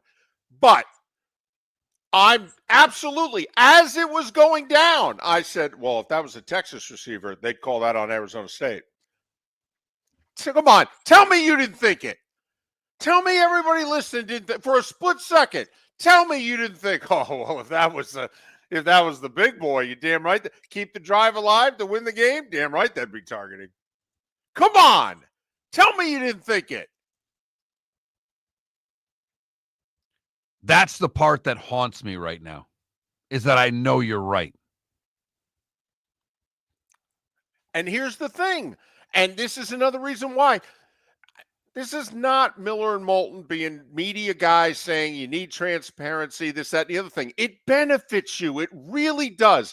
You don't have to be fully transparent. You need to be somewhat transparent. It would be in the best interest of the college football playoff and now of the Big Ten, because they're the ones that made the non-call. To release a statement, have a spokesperson come out. Why was it not targeting? Because now you've got a Yahoo like me thinking, well, this is the other way around. You would have called it to benefit the SEC. Why? Because unless you guys are playing against each other, you guys are in bed together. It's you two against the whole rest of the sport.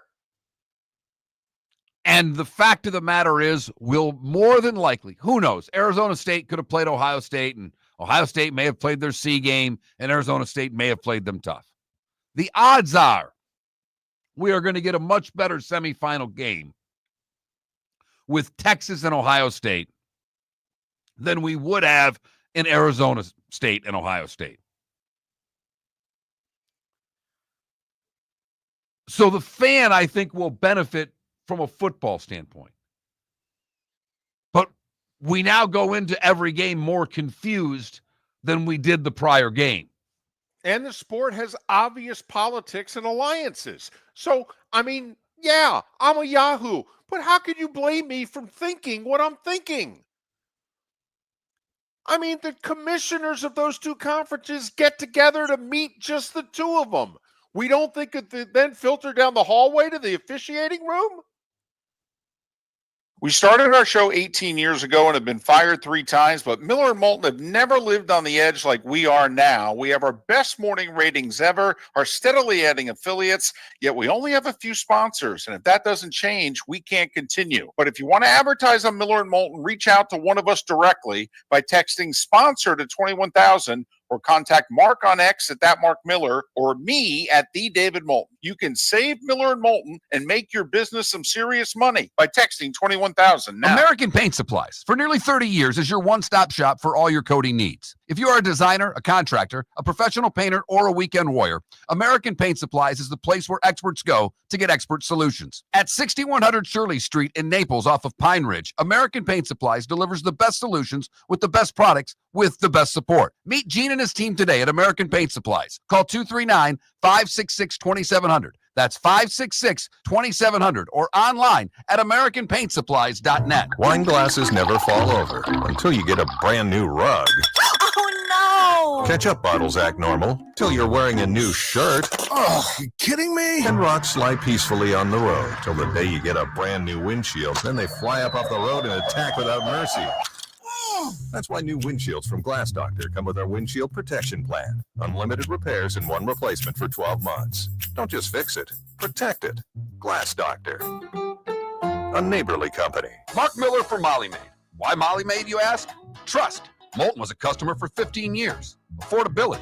Didn't I just say Moulton was a customer for 15 years? Worry-free services. Our professional house cleaners are fully insured and a 24-hour warranty. Call Molly Maids today at 239-774-5839. That's 239-774-5839 or online at mollymaid.com/FTMYERS. That's mollymaid.com/FTMYERS. This is Miller and Moulton.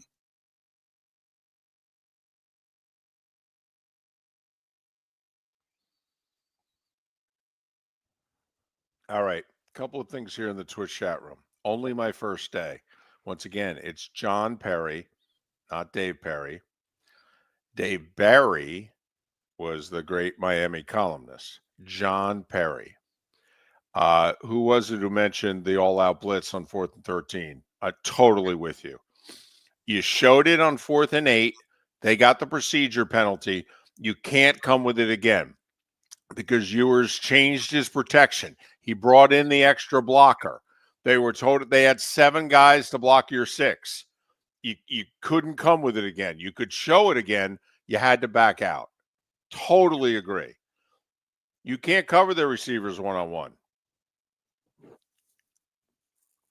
There was listen, Scatterboo pushed off on the long pass down the sideline. You got to call that. But what the lineman did, by the way, on the overtime touchdown, okay, you can't pick a guy up and throw him into the end zone. And that's what number 77 did. You can't. That's not the Bush push. That's illegal what that guy did. That's illegal. That's a penalty. I'm rooting for Arizona State. I'm like, you can't pick a guy up and carry him 2.5 yards in the end zone. And so there was a lot. They don't ever call that push-off, by the way. Every receiver does it, period. That penalty's never called. Was it Saturdays or Sundays? Was that a push-off?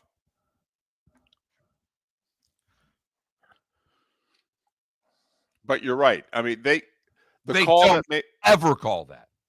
No, they don't call offensive pass interference very often. They call pick plays for offensive pass interference. They do not call. They're hand grabbing and they allow it.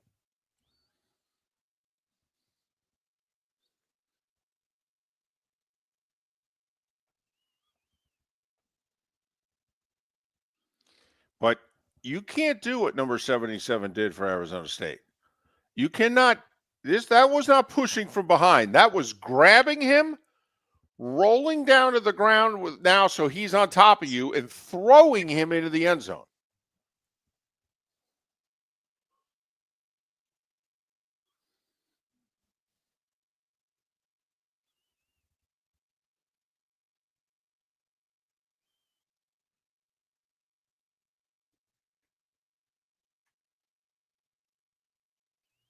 But it was fun. And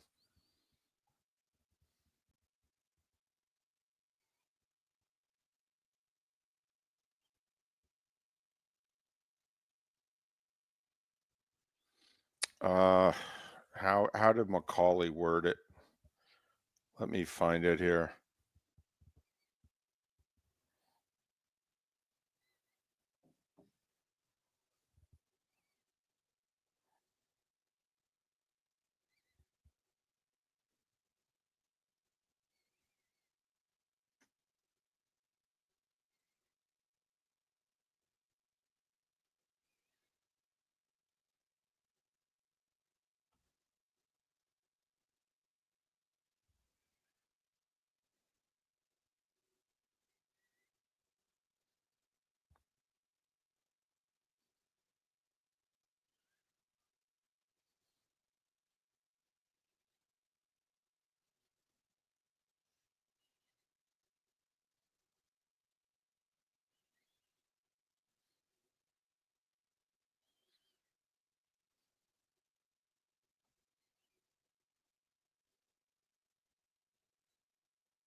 I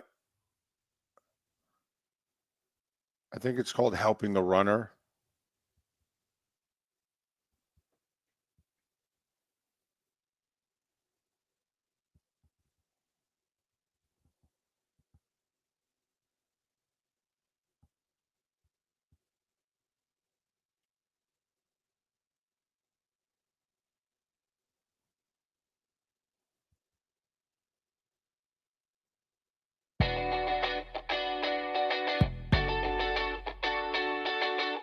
You're listening to Miller and Moulton. And now, here's Mark Miller and David Moulton. 22 minutes until Roy Cummings will join us. The Bucs winning, they're in. Winning, they win the South. How many years in a row, by the way, with a win Sunday against the hapless Saints, will the Tampa Bay Buccaneers have won the NFC South? It's 4 in a row, David, if they get that done. How many years in a row will they have made the playoffs? That's a nickel. That's 5's worth. Remember for the longest time when I would say the Tennessee Titans were the most underrated, underappreciated franchise in the NFL? Yeah, they've been replaced. It's the Tampa Bay Buccaneers. And now with the Rams not playing Stafford, there's a chance the Bucs could slide into the 3 seed. And also get Washington, who right now is the 6. Green Bay's the 7. So let me get this straight. You can avoid the home playoff game against the NFC North? That won't be easy, but they've already beaten Washington. Anyway, Roy Cummings in about 20 minutes. Talk about that. Are we allowed to talk the NFL after yesterday and today with college football? I mean, we began the week by saying, boy, it's college football. They got to get away from the NFL. It's taking all the oxygen out of the room. I don't know about you. If I'm college football, it's a tragedy that caused us to move one of these national quarterfinals to today. But, Mark, there's a part of me that thinks that, this 1-2-1 format in the middle of the week might not be a bad approach going forward. Completely agree with you. And, David, what helps take the air out of the tires of another sport or another league? A controversy in yours. And as much as I hate what happened to Arizona State, the non-targeting call will fuel a lot of today's sports talk fodder throughout the day. Absolutely. And that gets you talking about what? The college football playoff. And oh, by the way, 4 o'clock Eastern today, 3 Central, Georgia, Notre Dame in the Sugar Bowl.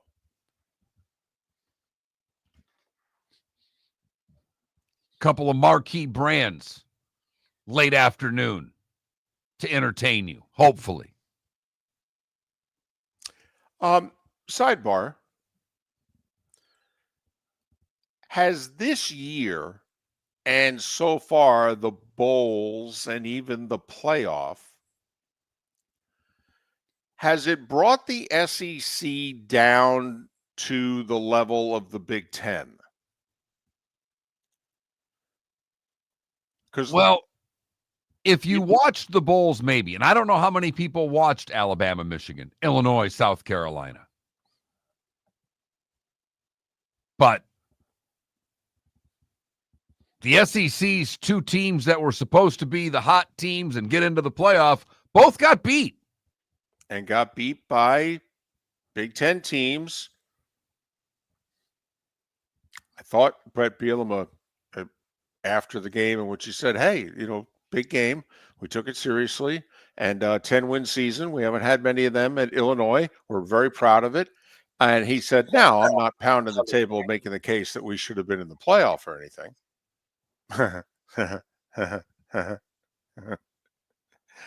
I'm sorry. I love Bielema. Love him. Love him. Looks like us, eats like us, drinks like us. Love him. Love him.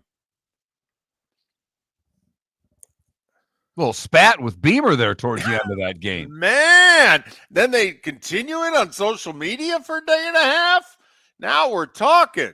All right. How do we get these 2 teams to schedule each other for next year? Let's Exactly. buy out Kent State and Georgia Southern and give ourselves a football game. We want coaches with personality. Bielema and Beamer, we got them. But I'm just a very serious question because, come on, for the last 15 years, it started with Florida beating Ohio State in 2006, LSU in 2007, and then over Ohio State, and then the SEC run began. So for a decade and a half now, you had to give the SEC the benefit of the doubt. You had to. They had earned it. I'm just wondering. We've got new rules now. Everybody's paying players. The joke that's going on now is, well, the SEC dominated because they were the only ones paying the players. Now that everybody can, ... But in all seriousness, I'm just wondering. Because, Mark, if Arizona State wins that game yesterday, the SEC's down to Georgia in the National College Playoff. We could have had a semifinals without an SEC team. Not without 3, but without any.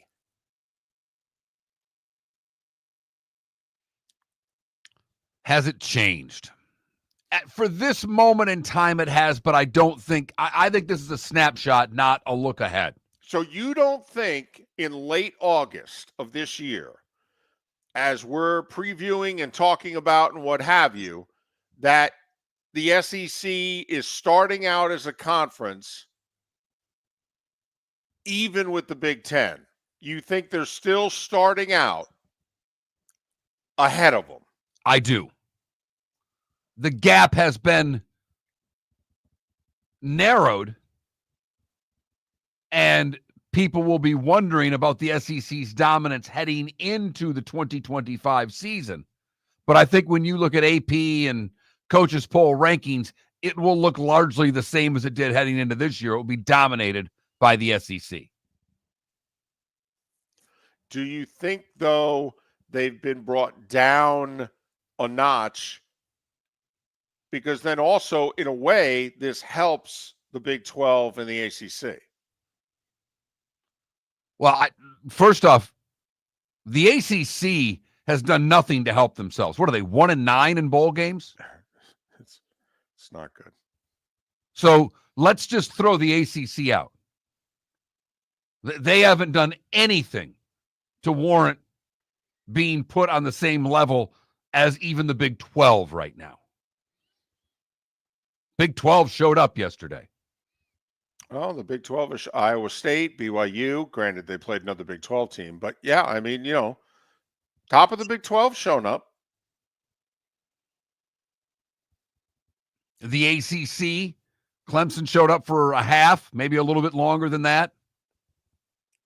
SMU got throttled, and Miami lost. So the ACC's done nothing to help themselves this postseason. But this is important, though. You may think, what's he bringing this up for? Remember, it's an opinion-based sport. So how people think about things is very important, considering that a group of people go into a room and what they think about things determines who plays for the national championship. So I'm just wondering, going forward, there's a lot of opinion in this sport, a lot of talking heads. Will the SEC still be head and shoulders, just ahead? Or now, I'll be honest with you, they're going to have to share the spotlight with the Big Ten going forward. They're on equal footing now. It could still be the Big Two and everybody else, but it's the Big Two. It is the Big Two, but the SEC is still ahead above the Big Ten. And I think a lot of that is because Indiana was the playoff team, and they were goat rodeoed by Notre Dame. Even though the score was only 10 at the end, it wasn't 10. You know all the jokes that were at halftime yesterday when it was 34-8. Everybody took to social media and said, well, obviously Oregon shouldn't have been in the playoff.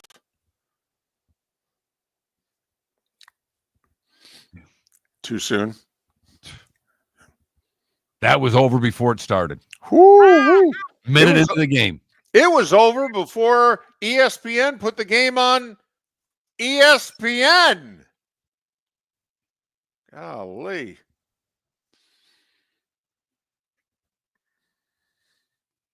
I ran to get a pizza end of the first half, saw 2 scores while I was waiting to pick up my pizza. But just wondering, because here's the other thing going forward. The SEC, as we know, everybody's all in. I mean, hell, Missouri is all in. Missouri. And by the way, this might be the first time, Mark, that the SEC is claiming Missouri. They needed him. Because until Texas won, they weren't doing very well in the bowl games.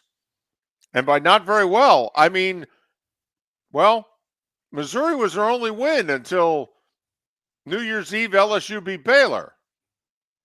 Hey, don't do that. The Gators won. Oh, that's right. The Gators won. Don't Sorry. disparage the Gators' big win over Tulane. Right. I'm sorry. I was talking about against, Power 4 program. I know. But in all seriousness, the SEC is going to keep beating each other up. And they're still only playing 8 conference games. Wait till they play 9. Yeah, they're going to delay that as long as it's humanly possible.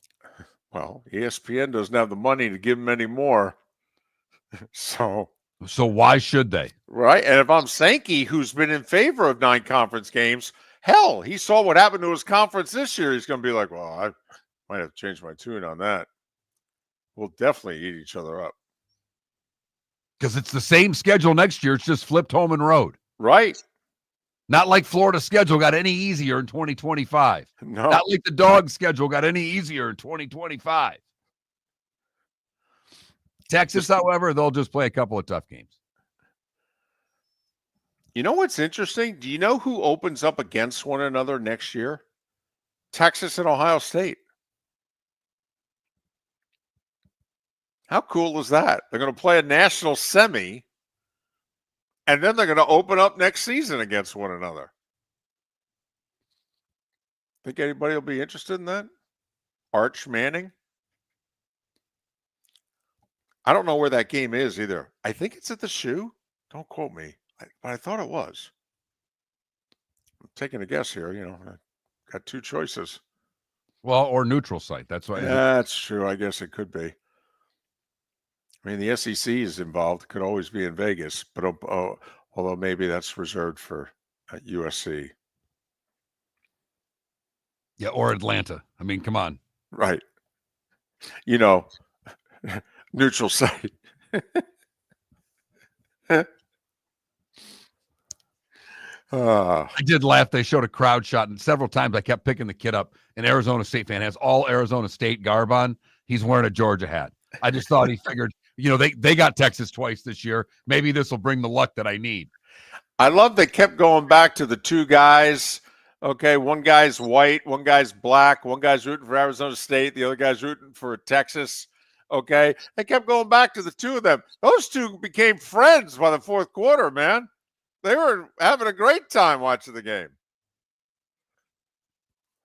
Keep those shots tight, though. Upstairs, there was a lot of empty seats in the Peach Bowl. Yes, there were. Okay, as soon as the game started, $13 became 10, then 5.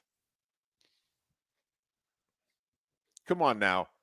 Hour before kickoff, $13. If you and I lived in the greater Atlanta area, wouldn't we have said, hey, want to go?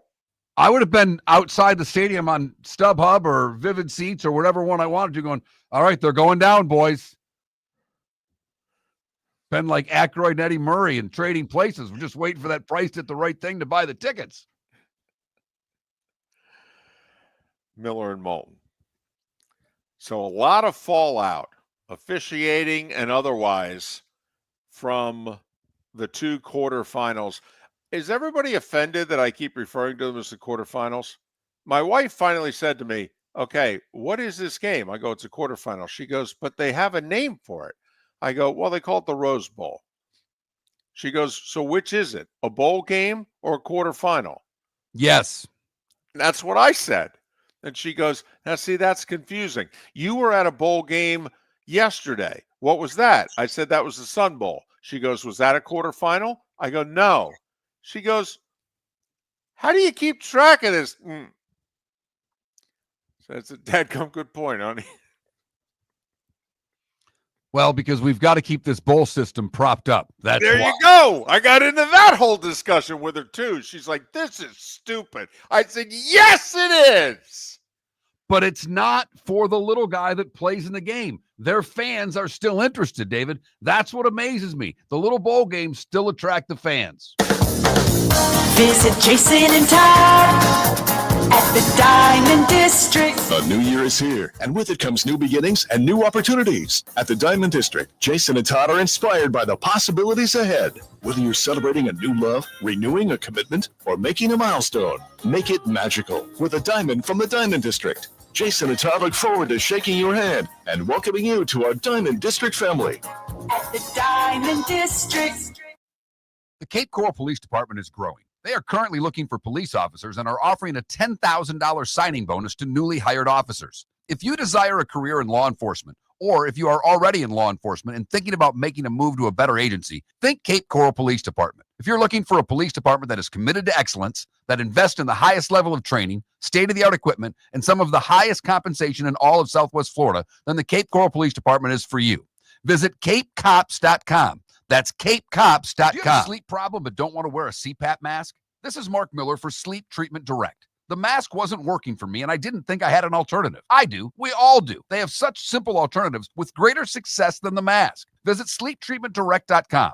That's sleeptreatmentdirect.com. And if you are like me and your CPAP machine isn't working for you, it's time for a change. Call 239-444-1741. That's 239-444-1741. Sleep Treatment Direct. Sleep safe and sound. American Paint Supplies, for nearly 30 years, is your one-stop shop for all your coating needs. If you are a designer, a contractor, a professional painter, or a weekend warrior, American Paint Supplies is the place where experts go to get expert solutions. At 6100 Shirley Street in Naples off of Pine Ridge, American Paint Supplies delivers the best solutions with the best products with the best support. Meet Gene and his team today at American Paint Supplies. Call 239-566-2700. That's 566-2700 or online at AmericanPaintSupplies.net. Gentlemen, as your wife mentioned getting new flooring, but you don't want to go through the hassle, well, go see the Floor Meisters in Naples next to Costco. They understand your time and money are important, so they'll make it as painless as possible. With a huge in-stock selection of carpet and Cortec, they can get you the floor your wife's been asking for.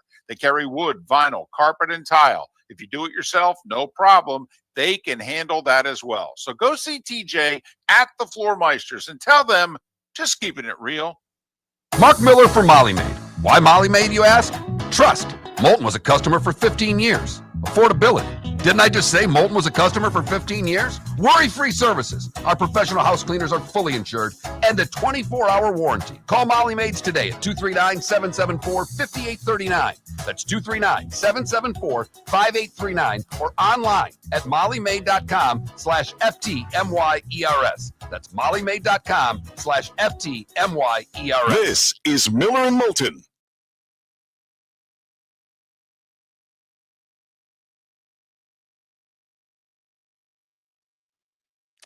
Did you get my text? Mark! Mark! Oh.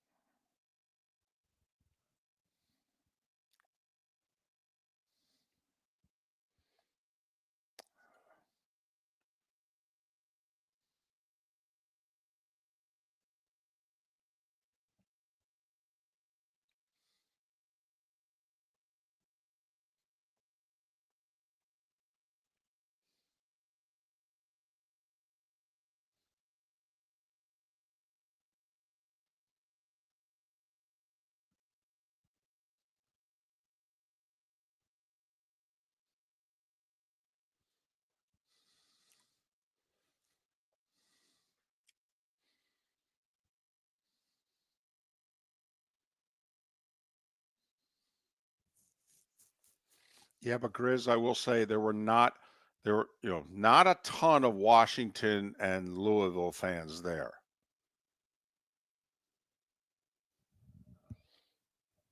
There were more Washington fans, but I mean, that crowd you saw at the Sun Bowl was basically the city of El Paso showing up.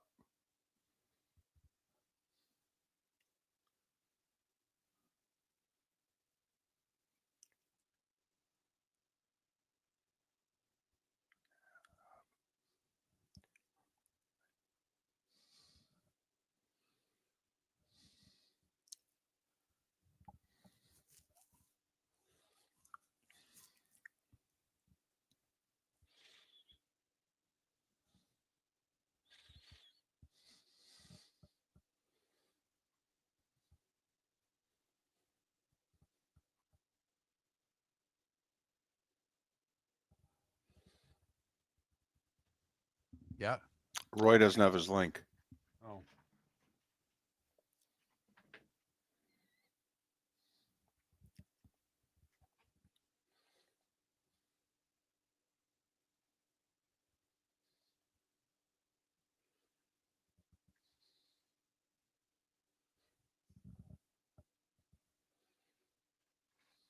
All right, he does now.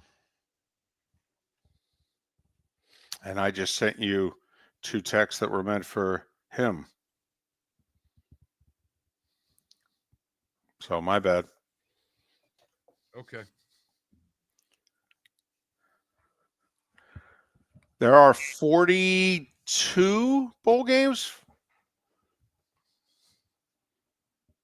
I think 41 or 42.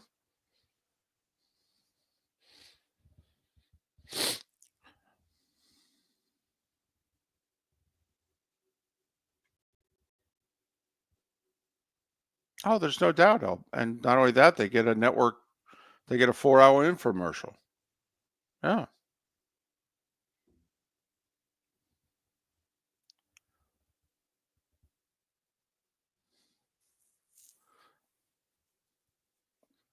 The other thing is, Grizz, do you know Kellogg's documented the first 3 weeks after the, Tony the Tiger Sun Bowl, how much their sales went up in the 3 weeks after the game?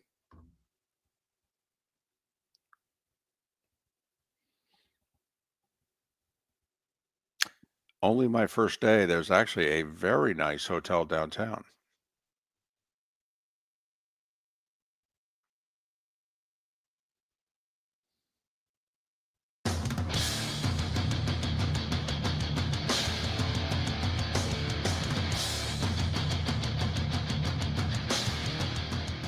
You're listening to Miller and Moulton, coming at you from the Floor Meister Studios. Floor Meisters, keeping it real.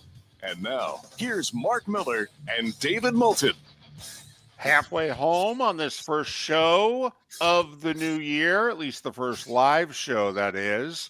Third and final hour of the show for those in Lake City and surrounding areas, Charlotte County and surrounding areas, and our very first guest of 2025 on the American Paint Supplies Hotline, your one-stop shop for all your coating needs, is our buddy Roy Cummings. Happy New Year! Happy New Year! It's an honor to be the first guest. You are the first one. Follow Roy on X, R Cummings, FHCN, R Cummings, FHCN. Man, you're coming across as really smart. I mean, all year you kept saying, I don't think Atlanta's that good. I think Tampa's the best team in the division. Blah, blah, blah. I think Baker Mayfield's a top 10, top 12 quarterback in the league. Man, you got to be honest with you. There are times Mark and I kind of looking at one another, tilting our head like a dog, going, there's people listening going, man, he's got to, take a nap. He's got to relax. Tell you what, I don't know if they're going to be a sneaky little team if they can win Sunday, aren't they? Yeah, they are. They could be. I mean, look, they've got their flaws. You can throw against this team, despite what everybody seems to say on national television when they get a big game. You can run on this team as well. I still think this team's. I still think the national, media, in essence, the play-by-play announcers and analysts, when they get a Bucs game, I still think they think it's like, 3 years ago when Tom Brady's still the quarterback and they had that run defense that you just couldn't go up against. But look, they've got their flaws and they can be exposed rather easily, but they've also got some weapons, primarily on the offensive side of the ball. And it's enough to get them a couple of rounds deep into the playoffs if they play at their best, if they play their best football. It's really a matter of going out there and playing, executing, because look, we've seen it where they've beaten good teams, beat Detroit. They gave, the Chiefs a great game, beat the Eagles, but then they lose to Dallas when they shouldn't. They lose to Atlanta twice. And look, this is a game here that they could get tripped up this weekend. They can't afford to, obviously, but they could, because it just seems like sometimes they do let up on the gas pedal a little bit here and there and maybe lose focus of what they have to do. But hopefully everybody's, focused this week and locked in. Well, what impressed me, there we go, let's get the microphone on. What impressed me more than anything was Liam Cohn's ability on the offense to find new players. They found, Bucky Irving started as a rookie. He's emerged as a talent. All of a sudden, a tight end who hadn't played a game making big catches for him, and they're scheming him open. What he's done with this offense, with Godwin getting hurt, with losing Evans for several games, what he's done with this offense really has impressed me, Roy. Yeah, it really has. It's one thing that I'll say about him over Dave Canales. Look, I was not a fan of losing Dave Canales. I thought Dave Canales did a great job last year. Clearly, he got Baker Mayfield back on the right track, and that's so important. But I also think that he kind of, he was hesitant to try new things, as you pointed out, Mark.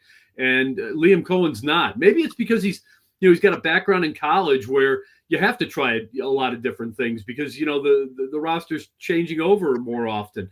But clearly he had the confidence when they lost Mike Evans and Chris Godwin early on to try K-Dot in a little bit more. He certainly got Bucky Irving in there sooner than I think we expected him to, given the way this team has been hesitant to try new players. I mean, just look at the defensive side of the ball where, it just seems to take a while for them to give guys an opportunity. But Liam Cohen, not afraid to do it. I mean, Nate McMillan. I mean, the young receivers.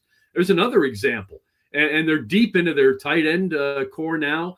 And guys are making plays for this team. So, yeah, good for him because, you know what, if you can do it out there on Tuesday and Wednesday, well, Wednesday and Thursday rather, you can do it on Sunday. And that's always been kind of the motto. And you know what, he's given those guys that opportunity, and to their credit, they've earned it. Talking Bucs with Roy Cummings on the American Paint Supplies hotline. R Cummings FHCN is how you follow Roy on X. You know, you touched on where I wanted to go, which is is there something Todd Bowles needs to be doing that his offensive coordinator has done, or is the Bucs personnel on Todd's side of the ball just not as good, or they just have too many injured and he doesn't have what Liam has? Yeah, the injuries are a big part. Obviously, that matters. That matters. But at the same time, and again, part of this is drafting 26th overall and things like that for a couple of years, and trying to address the defensive needs, where maybe you're not taking the best player. But I honestly think, guys, that this goes a little bit deeper.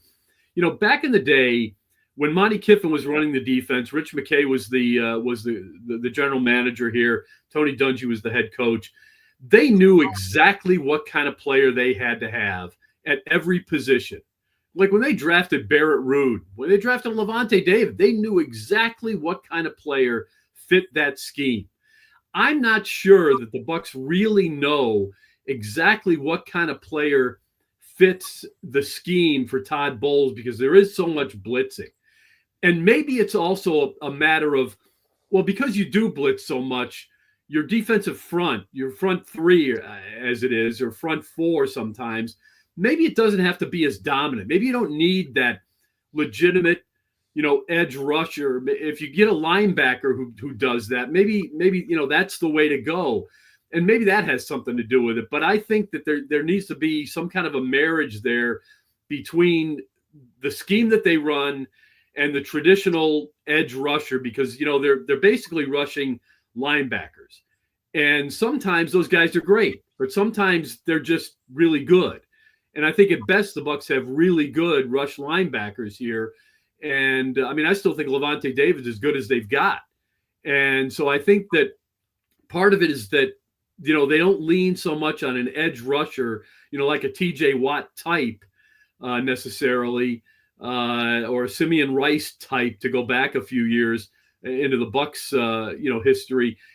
I think if you look more for that guy, I think it makes your linebackers better. But I don't know that guy necessarily fits perfectly in Todd Bowles' scheme. So I think it's part of it is scheme, but obviously part of it is also just, you know, guys haven't stepped up. Joe Tryon-Shoyinka, they don't have a whole lot of talent there. There's not a lot of great depth there. I mean, Anthony Nelson's been a real nice find, but he might not make a couple of teams in the NFL. Yeah, and if Vita Vea is not blowing up the line, I mean, it really all starts with the middle for this defense. If Vita Vea can get pressure and start disrupting that A gap, if you will, then things happen defensively. But it's feast or famine for them. But the other side of it, Roy, is that Baker doesn't mind.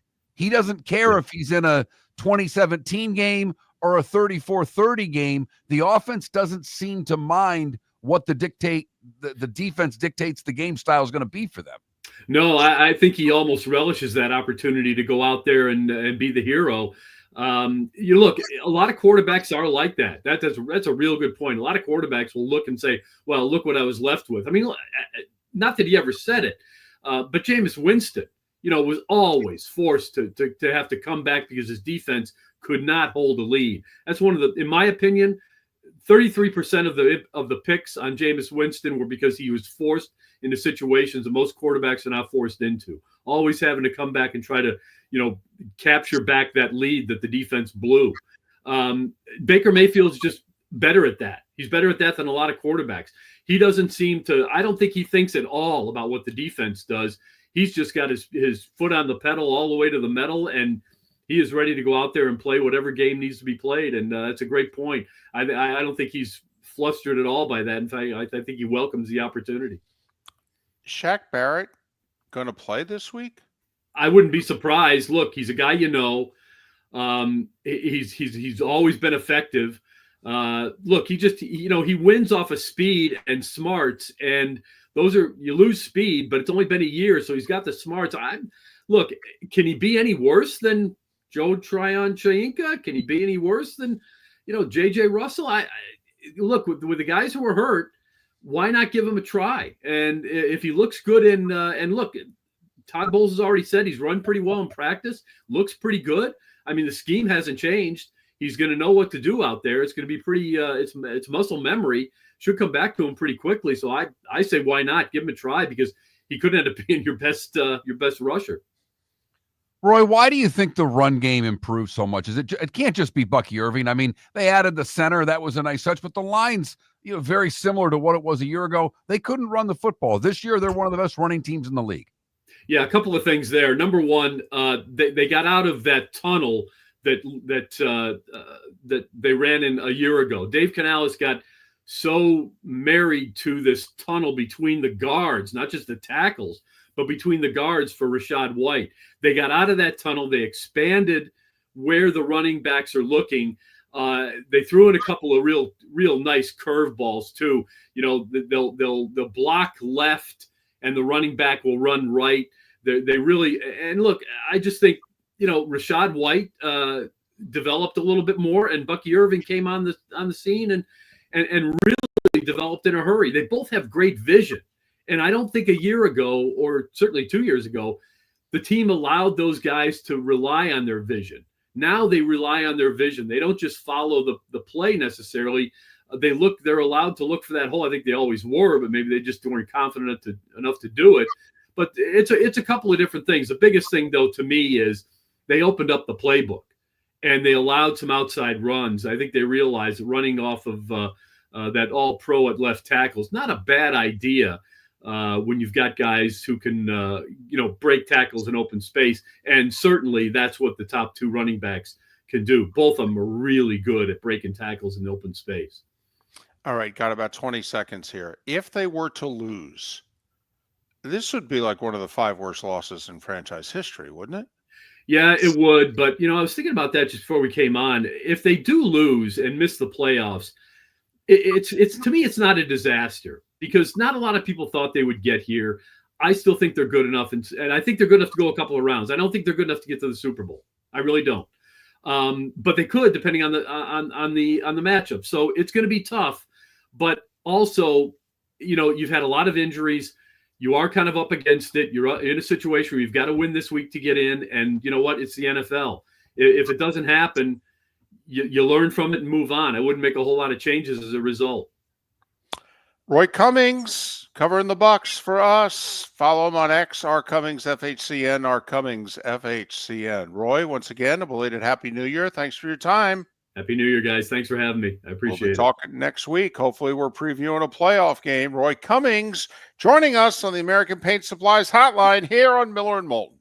We started our show 18 years ago and have been fired 3 times, but Miller and Moulton have never lived on the edge like we are now. We have our best morning ratings ever, are steadily adding affiliates, yet we only have a few sponsors. And if that doesn't change, we can't continue. But if you want to advertise on Miller and Moulton, reach out to one of us directly by texting sponsor to 21,000 or contact Mark on X at that Mark Miller or me at the David Moulton. You can save Miller and Moulton and make your business some serious money by texting 21,000 now. American Paint Supplies, for nearly 30 years, is your one-stop shop for all your coating needs. If you are a designer, a contractor, a professional painter, or a weekend warrior, American Paint Supplies is the place where experts go to get expert solutions. At 6100 Shirley Street in Naples off of Pine Ridge, American Paint Supplies delivers the best solutions with the best products with the best support. Meet Gene and his team today at American Paint Supplies. Call 239-566-2700. That's 566-2700 or online at AmericanPaintSupplies.net. Visit Jason and Todd at the Diamond District. Jason and Todd with the Diamond District are closing out the year by making room for fresh collections with a diamond clearance sale. Take advantage of incredible savings. Diamond stud earrings and diamond bracelets 23% off. Exotic gemstone jewelry up to 40% off. And all estate jewelry up to 60% off. Jason and Todd look forward to shaking your hand and welcoming you to our Diamond District family. At the Diamond District. Gentlemen, as your wife mentioned getting new flooring, but you don't want to go through the hassle, well, go see the Floor Meisters in Naples next to Costco. They understand your time and money are important, so they'll make it as painless as possible. With a huge in-stock selection of carpet and Cortec, they can get you the floor your wife's been asking for. They carry wood, vinyl, carpet, and tile. If you do it yourself, no problem. They can handle that as well. So go see TJ at the Floor Meisters and tell them, just keeping it real. This is Miller and Moulton. Be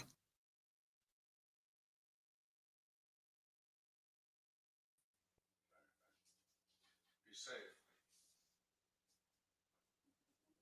Be safe.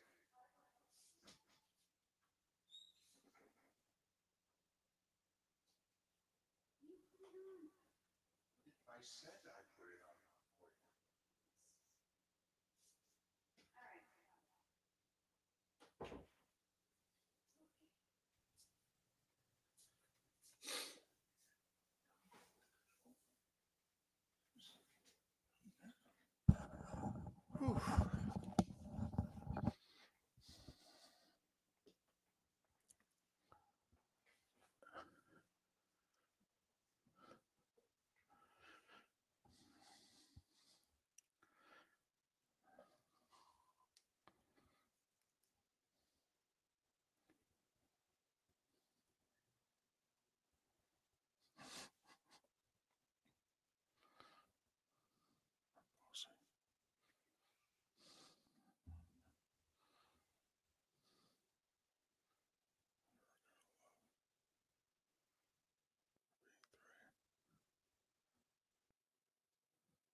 Bucs are 13.5-point favorites.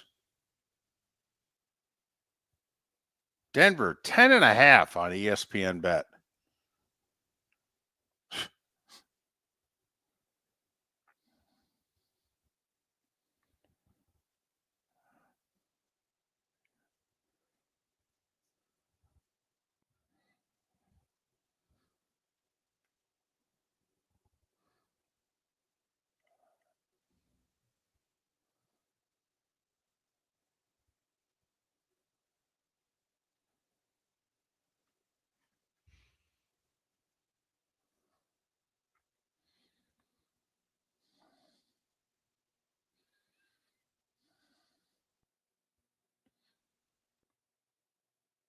Yeah, I know. Kamara and Carr are desperately trying to play.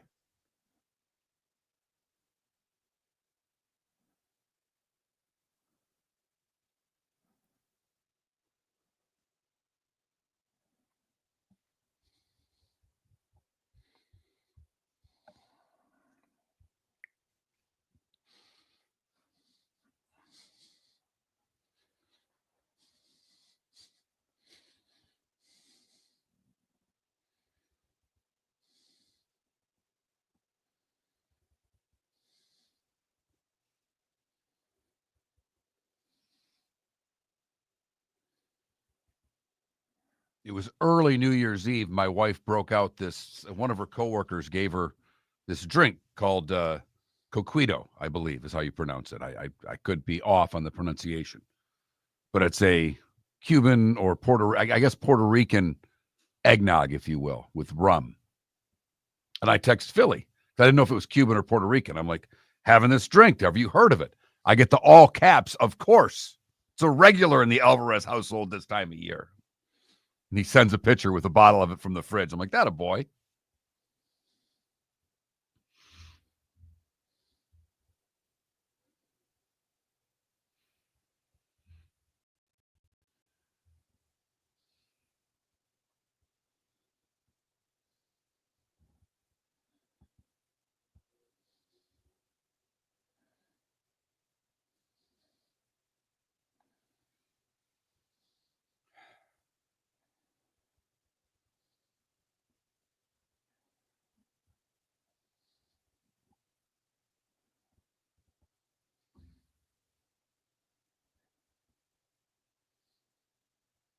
Felipe is doing well. He's very happy in Miami with family. He's a homebody.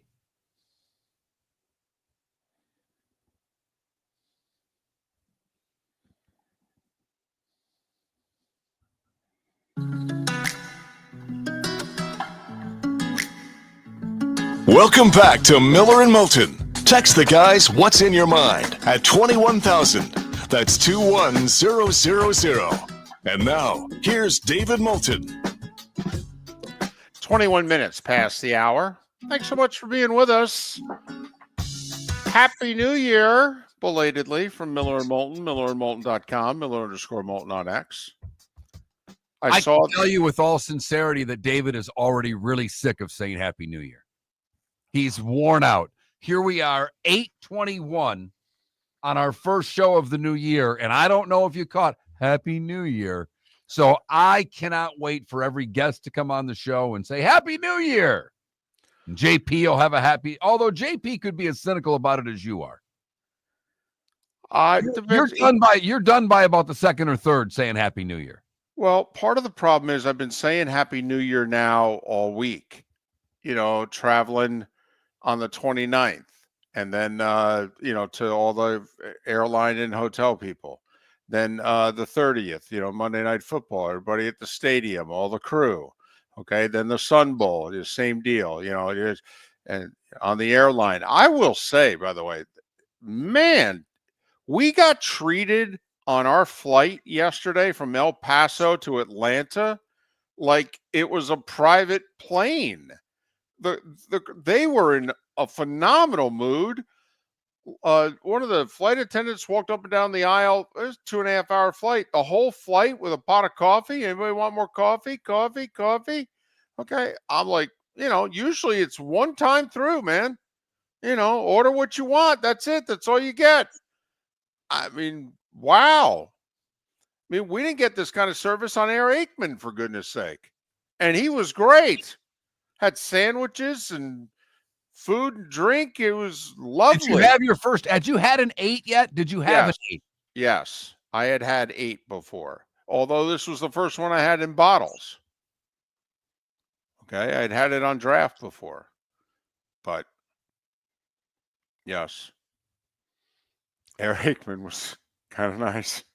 I would think that it is. It's that flying private. It's kind of nice. Especially getting on and getting off the plane. That's the one thing that and I was lucky enough to fly private one time in my life. David's big time to me, way past that with his trips on Air Aikman. But the beauty of it is that you just walk on the plane. You get there and where's the gate? No, there's your plane, sir. Yep. Go ahead and hop on. We're going to leave when you're ready. Somebody takes your luggage. They put it on for you. Oh, yeah. Yep. Got your own big seat, swivels and everything. Oh, yeah. Yep. From, is it called touch up? I know it's called touchdown. What is it? You lift off, I guess? Lift off to touchdown. San Fran to Dallas. Apparently we had a big tailwind. 2:23. We were cooking. It didn't really matter for you whether it was 2:23 or 4:23, though, because you just had to sit in an airport for a couple hours, right? No, we got there so early. I got a hotel room. I got 4 hours sleep before the Sun Bowl. Oh, yeah. Danielson thought he was going to have like a cardboard cutout standing next to him all game. No, I was actually ready to go. Plus, I dozed on the flight from Dallas to El Paso. I was in surprisingly good shape for the Sun Bowl. And you got a pretty good game. Got a terrific game. I mean, I think 7-8 people might have been interested, but it was a terrific game. Hey, speaking of people interested in your games, did you see the Monday Night Football rating? I did not. It was amazing.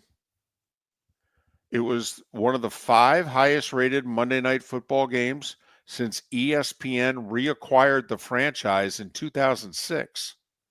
Lions football, David. I don't know what to tell you. People are all in. Don't laugh. You're being flippant. No, I'm not. Actually, people are into the Lions. If they don't have, do you know how many texts I've received this football season? I'm done with my team. I guess I'll root for the Lions. Got them last year. People are into Dan Campbell and the Detroit Lions. Well, I'm glad you said it just that way. One, I think people are loving their Dan Campbell, the bite the knees guy. Okay. And yeah, he goes for it on fourth down one too many times, but they're like, you know what? That's kind of how I want my coach to be. And they're fun. They move the ball. They score points. And now that the defense has 37 guys on the injured list, they give up a lot of yards and points too. You know what I really respect about them, though? And it's what they did on Monday. They're like, yeah, this is who we are. I know this game is completely meaningless. I don't know what to tell you. No game is ever meaningless to us. We're playing our regulars. We're playing really hard. And Aaron Glenn, as defensive coordinator, turned and looked at his guys and said, guys, this is our style of defense. You just have to play better. I don't know what to tell you. I'm not changing because you can't do the job. Do the job. In a lot of ways, the Lions are very collegiate in their approach. And David, you and I have talked about this for years on this show, is knowing who you are. And Detroit knows who they are. And I was on the show before Monday night saying, you got to sit guys. You got to sit Jared Goff. You got to sit Gibbs. You got to sit guys. And Dan Campbell was like, that's not who we are. Goff, Ragnow, Sewell, Amon St. Brown, Gibbs. I would have sat them all. You know, and as Troy kept pointing out, the Lions had the earliest bye you could have, week 6. They've played 12 weeks in a row here. They're tired. They need it. Remember Kirby after the SEC championship game? You know, we need some time off. We are tired. And more on Georgia and Notre Dame coming up with Anthony Dasher in about 10 minutes. You would have thought the Lions would have taken the opportunity Monday in a completely meaningless game for them to give some guys some rest before the biggest regular season game they're going to play since color television. Nope. Full speed ahead.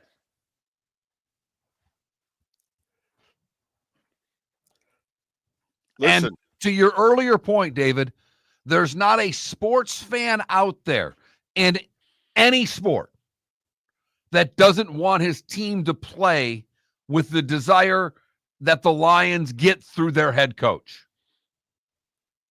Not one. Tell me if you disagree with this. Let's just assume, you know, Tampa is the NFC South champion. Whether it's Tampa or Atlanta, I don't think it matters. The other playoff teams are Philadelphia, the LA Rams, the Minnesota Vikings, the Washington Commanders, and the Green Bay Packers. But if you saw that Monday night rating, for this moment in time, are the Detroit Lions the biggest draw in the NFC playoffs? Over the Packers? I don't know about over the Packers. I don't. I don't know, man. 22.2 million, by the way, which was only like $1 million less than the Super Bowl rematch last year. That game did like 23.5 million. Chiefs Eagles. I mean, it was a monster rating.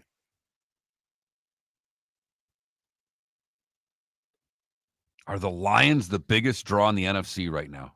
Those are words I never thought I would say without a laugh track being associated with it. Well, and I had to say playoffs because obviously the Cowboys are the biggest draw. Okay, but in the NFC playoffs, I mean, that's what Monday night said to me. It's like, damn, America has found the Detroit Lions, and they like them. And it all stems from their head coach. Every bit of it. They have likable guys, don't get me wrong. Yeah. The St. Brown story is a great story. And what it tells me also, Mark, is Sunday night, Lions Vikings could be a ratings monster. Miller and Moulton. We'll switch to New Orleans. Anthony Dasher covers Georgia. We'll talk about everything surrounding the Sugar Bowl next. Mark Miller for Molly Maid. Why Molly Maid, you ask? Trust. Moulton was a customer for 15 years. Affordability. Didn't I just say Moulton was a customer for 15 years? Worry-free services. Our professional house cleaners are fully insured and a 24-hour warranty. Call Molly Maids today at 239-774-5839. That's 239-774-5839 or online at mollymaid.com/FTMYERS. That's mollymaid.com/FTMYERS. Sleep problem but don't want to wear a CPAP mask? This is Mark Miller for Sleep Treatment Direct. The mask wasn't working for me, and I didn't think I had an alternative. I do. We all do. They have such simple alternatives with greater success than the mask. Visit sleeptreatmentdirect.com. That's sleeptreatmentdirect.com. And if you are like me and your CPAP machine isn't working for you, it's time for a change. Call 239-444-1741. That's 239-444-1741. Sleep Treatment Direct. Sleep safe and sound. Visit Jason and Todd at the Diamond District. A new year is here, and with it comes new beginnings and new opportunities. At the Diamond District, Jason and Todd are inspired by the possibilities ahead. Whether you're celebrating a new love, renewing a commitment, or making a milestone, make it magical with a diamond from the Diamond District. Jason and Todd look forward to shaking your hand and welcoming you to our Diamond District family. At the Diamond District. The Cape Coral Police Department is growing. They are currently looking for police officers and are offering a $10,000 signing bonus to newly hired officers. If you desire a career in law enforcement, or if you are already in law enforcement and thinking about making a move to a better agency, think Cape Coral Police Department. If you're looking for a police department that is committed to excellence, that invests in the highest level of training, state-of-the-art equipment, and some of the highest compensation in all of Southwest Florida, then the Cape Coral Police Department is for you. Visit capecops.com. That's capecops.com. This is Miller and Moulton.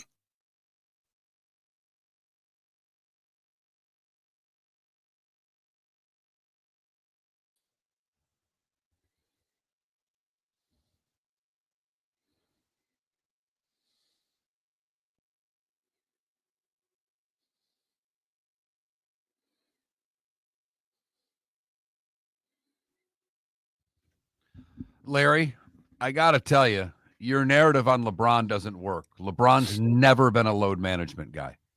Ever. You may not like LeBron, but LeBron doesn't take games off for load management. He doesn't.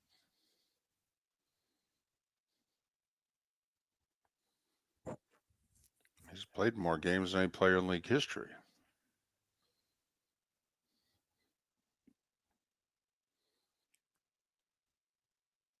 Also, who's Cam? Who am I missing? What's Cam who?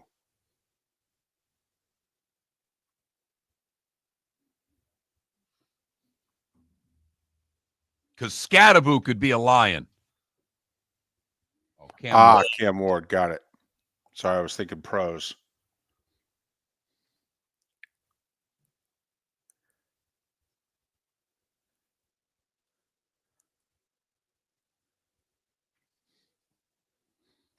By the way, I think it's Acho. He took to X and said his information was that it was agreed to before the game, and that he's like, I don't know why Mario's not defending the kid. So,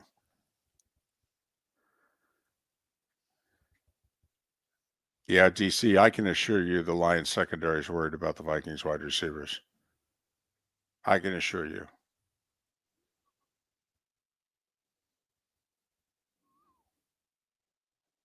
Justin Jefferson, Jordan Addison, TJ Hawkinson, healthy at tight end.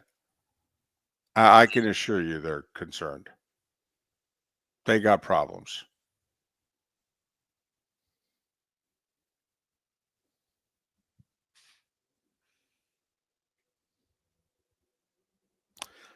Guys, it shows you're not following the NBA at all. Tom Thibodeau plays the Knicks starters more than anybody in the league. All right. You should look at the Knicks box scores on a regular basis, see how many minutes their starters play.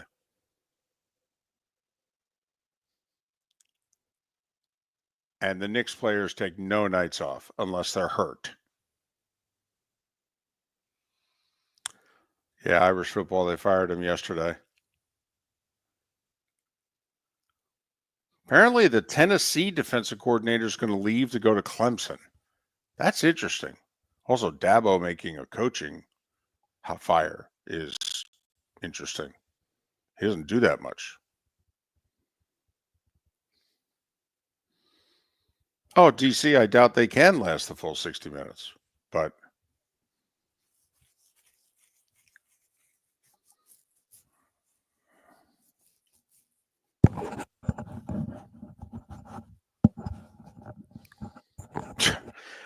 San Diego, I think the Gators are burying it.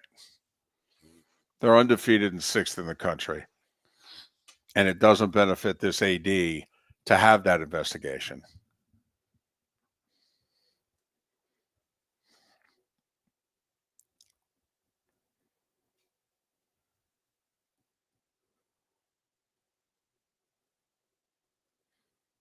Anthony is ready.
Welcome back to Miller and Moulton. Text the guys what's in your mind at 21,000. That's 21000.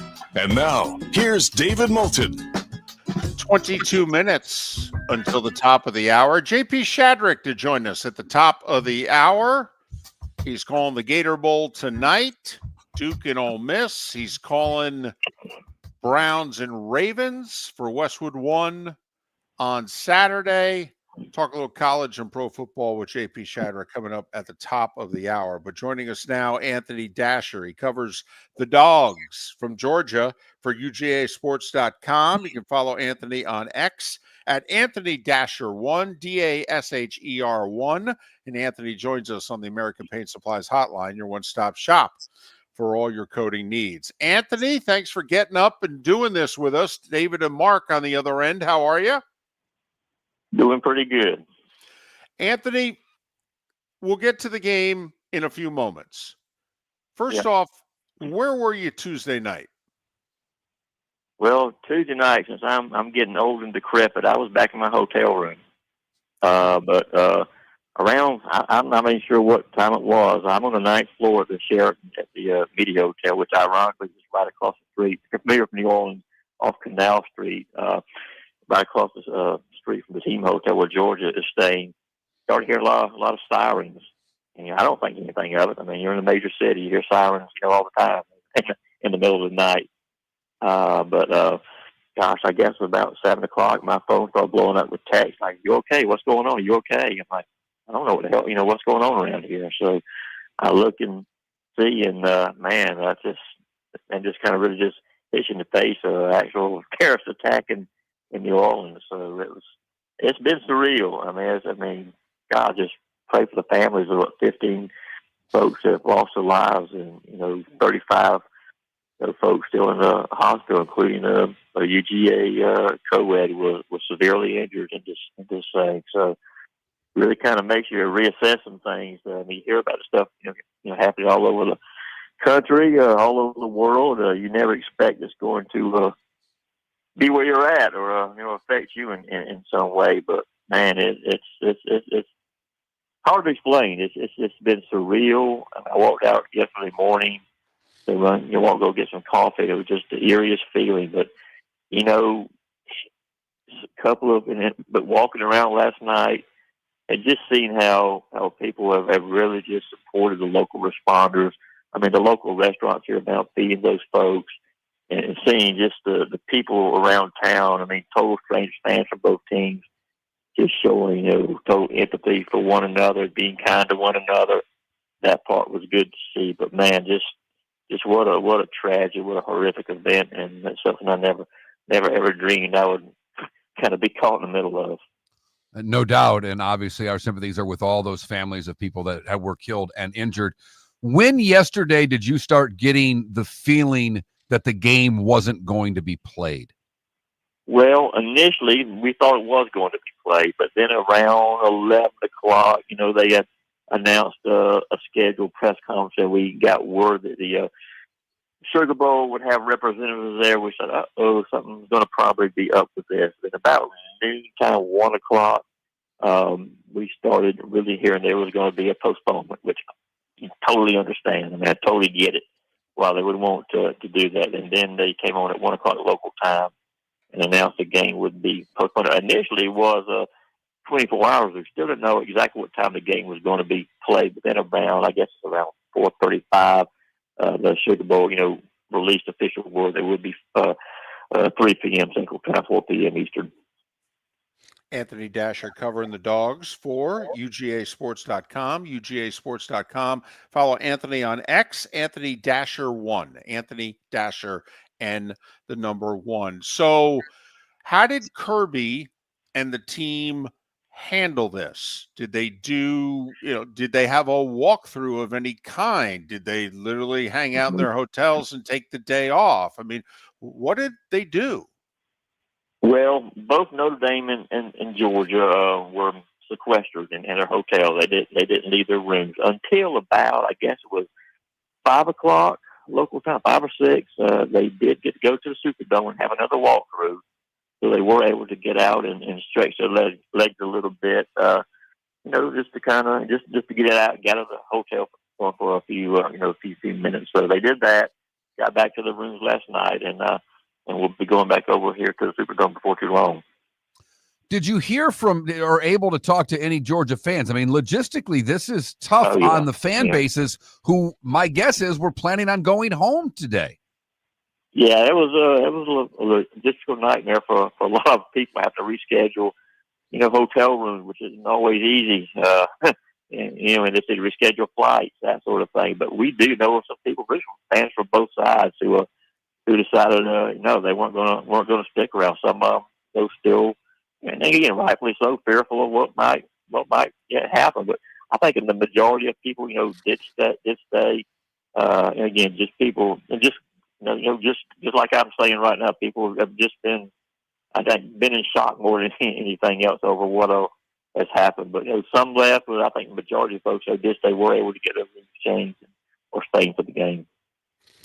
The Sugar Bowl happening 4 Eastern, 3 Central, Georgia and Notre Dame, a virtual pick'em in many places. Notre Dame, a 1-point favorite. All right, let's get to the game. Obviously, Georgia would be favored if Carson Beck were healthy. He's not. Can this kid get the job done? We'll see. Kind of like Georgia's own Rudy in a sense, I guess. I mean, the guy who certainly wasn't expected to be the man, quarterback of the Bulldogs for this game. But I'll tell you something about Gunner.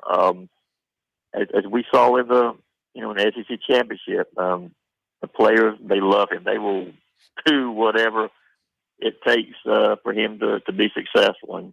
And Gunner, I've known his dad for years. Used to play football at Georgia Southern, exactly in their Hall of Fame. The hard-nosed player himself, and Gunner's of that same stock. He's not. I don't see him being intimidated by the circumstances. He's just not cut that way. How he'll perform, I don't know. I mean, that's the big, I think, mystery for everyone. Gunner will give Georgia, an area that, to potentially have success that Carson did not often that is to extend plays and make plays with his legs. And that's something that Gunner is very adept at doing. And I think, just, you listen to some of the pundits talking, and they talk of him as being a, quote, game manager, being a, quote, unquote, running quarterback.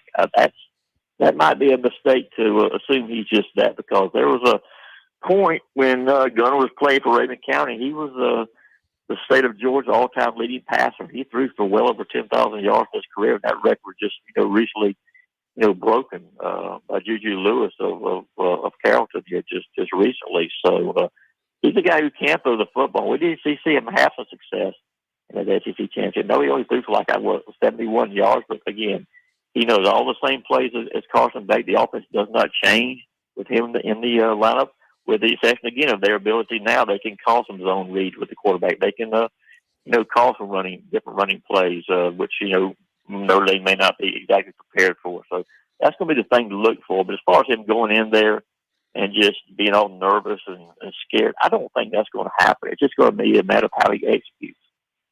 The other side of the ball, the Notre Dame quarterback can move his feet too, and that's the thing that's bothered Georgia's defense. What do the Dogs have to do defensively to slow down the running game in Notre Dame? Yeah, that's the thing. Every time Georgia played a quarterback who could run, we saw it Hill Rowe. We saw with King at Georgia Tech, and we've seen some other quarterbacks who can run. They struggle against those guys. Why? I don't really know. That's just one of the great mysteries since Kirby Smart has been in with the program. I'm certainly not a defensive coach or anything like that, but I think you want to try to keep him in the pocket, obviously, as much as possible. You can't. You got to, I know Georgia doesn't historically like to spy a quarterback with a linebacker. Maybe that's something they try to do a little differently in this one. But if he's able to run and extend plays, that's gonna make things harder to old Georgia secondary, which has given up some big plays this year. Can those guys stay with the receivers, long enough to if Riley Leonard is back there, running around, creating time, and they stay with those receivers, which they do have some very good ones. That's going to be the big question. So we'll curious to see how that kind of works out myself. Anthony, in recent years, because I believe if Notre Dame's going to win this game, they're going to have to win it running. It doesn't mean they won't make big plays in the passing game, but that predominantly their offense, they will be winning up front. When's the last time somebody in a big spot lined up with Georgia and beat them at the line of scrimmage? Well, that's kind of what question I've asked a little bit too. We saw the two games that jump immediately to mind about that. The two games Georgia played against Texas. Texas is especially a game in Austin, very very strong running team, very strong line of scrimmage, and it's was supposedly the best offensive line in the SEC. This past year, the Longhorns, and Georgia was able to pretty much stone them. They rushed 30, only I think 70 combined yards in the two games against Texas in the regular season and the SEC championship. And I think too, maybe I'm wrong about this, but I think when Georgia plays on turf, with the speed they have on defense, they always seem to play a little bit faster. We saw that at the opener at Mercedes-Benz against Clemson. We saw that, in Mercedes-Benz against Texas, the Superdome turf. It's not quite the same as what they play on in the Benz, but it's the same type of stuff. And I expect Georgia, defensively to really kind of fly around. And so we'll see. But that line of scrimmage will be a determining factor, no question. But again, when Georgia's had to stop somebody running, they typically are able to pretty much hold their own, if not do that, in its entirety. From an offensive standpoint, who's Gunner have to rely on, whether it's the running game or the passing game? Is it ATN that has to have the big game? Who has to come up with a big game for Georgia to explode offensively? Well, several. Maybe you got ETN, you got Nate Frazier, true freshman, I think is very capable of having some good success. Receivers, Dylan Bell, Dom Lovett. But look for the tight end of this, and I think Lawson Lucky had that great catch on that sideline pass from Gunner at the SEC championship. Oscar Delp, very capable receiver. And they got some other guys too. Arian Smith is a guy who's had some drop issues. Those have been well documented, this year. But he's also the fastest player on the team. If he gets open, they're not afraid to go back to him despite some of these errors he's had. So he would be another one to watch. So Georgia has enough weapons. It's just how well Gunner's able to execute getting the ball. Anthony, let's play the expectation game. With Beck hurt, if Georgia were to lose, is it not the end of the world? Or from the fan base's standpoint, wait a minute, we lost to Notre Dame? Notre Dame hasn't won a big game since 1988. What the heck? I'm just curious, the expectation game amongst the faithful. Let's face it, Georgia hasn't lost that often this decade. Yeah, I don't think it matters who plays quarterback for Georgia fans. Georgia fans don't expect their team to win the game, and I think that's no different this time. I mean, the people I deal with on our message boards are certainly have plenty of confidence right now. I've been kind of trying to tamp that down a little bit. Say this is a better Notre Dame team that Georgia played in 17 and 19. So don't get overconfident with this one. But yeah, Georgia fans expect to win. I think Georgia expects to win. That's the thing. I mean, that's the hear Kirby Smart talk about the standard every single weekend. They expect to win this ball game and move over to the Orange Bowl. Can they make it happen? We're about to find out. Anthony, thanks for fitting us in. We know you have a busy day. Be safe travels. Hopefully we can talk again down the road. Hey, enjoyed it, guys. Anthony Dasher covers the Dogs for UGAsports.com. You can follow Anthony on X, Anthony Dasher, Dasher, Anthony Dasher and the number 1, Anthony Dasher 1. I'd flip it around on you, Mark. I think the expectation, if Notre Dame, you're playing the backup quarterback, man. I mean, and this is the best team you've had in a while, right? You got to win this game. And what you do best is what Georgia struggles with the most. You can run the ball and your quarterback can run the football. These are the elements that give Georgia the most problems. I'm fascinated to see what Georgia's defense is like today. I really am, David, because we watched what King did for Georgia Tech. He ran all over them. Right. And I mean, they outplayed the Dogs in that game. They should have won that game. Notre Dame's got a deep backfield, all right? They've got a quarterback who's experienced, who can hurt you running. Yeah. Mm-hmm. Now, I will say, I think this is where you wonder, Notre Dame's down 3 offensive linemen. Bingo. From what ideally would have been their A team, and you wonder, is this where it comes back to haunt them? The injuries that they've overcome on the offensive line this year. Was thinking the same thing. And it's not like they don't have capable backups, but it's not their A team. They don't have the depth at offensive line that they had earlier in the season. How will that affect Notre Dame? But I still say their ability to get to run the ball with a quarterback should be the difference in this game. Will it be? Winner gets Penn State in the Orange Bowl next week. Miller and Moulton. And J.P. Shadrick joining us next. We started our show 18 years ago and have been fired 3 times. But Miller and Moulton have never lived on the edge like we are now. We have our best morning ratings ever and are steadily adding affiliates. Yet, we only have a few sponsors, and if that doesn't change, we cannot continue. But if you want to advertise on Miller and Moulton, reach out to one of us directly by texting sponsor to 21,000 or by contacting me on X at @MarkMiller or David at @TheDavidMoulton. You can save Miller and Moulton and make your business some serious money by texting 21,000 now. American Paint Supplies, for nearly 30 years, is your one-stop shop for all your coating needs. If you are a designer, a contractor, a professional painter, or a weekend warrior, American Paint Supplies is the place where experts go to get expert solutions. At 6100 Shirley Street in Naples off of Pine Ridge, American Paint Supplies delivers the best solutions with the best products with the best support. Meet Gene and his team today at American Paint Supplies. Call 239-566-2700. That's 566-2700 or online at AmericanPaintSupplies.net. Gentlemen, as your wife mentioned getting new flooring, but you don't want to go through the hassle, well, go see the Floor Meisters in Naples next to Costco. They understand your time and money are important, so they'll make it as painless as possible. With a huge in-stock selection of carpet and Core-Tech,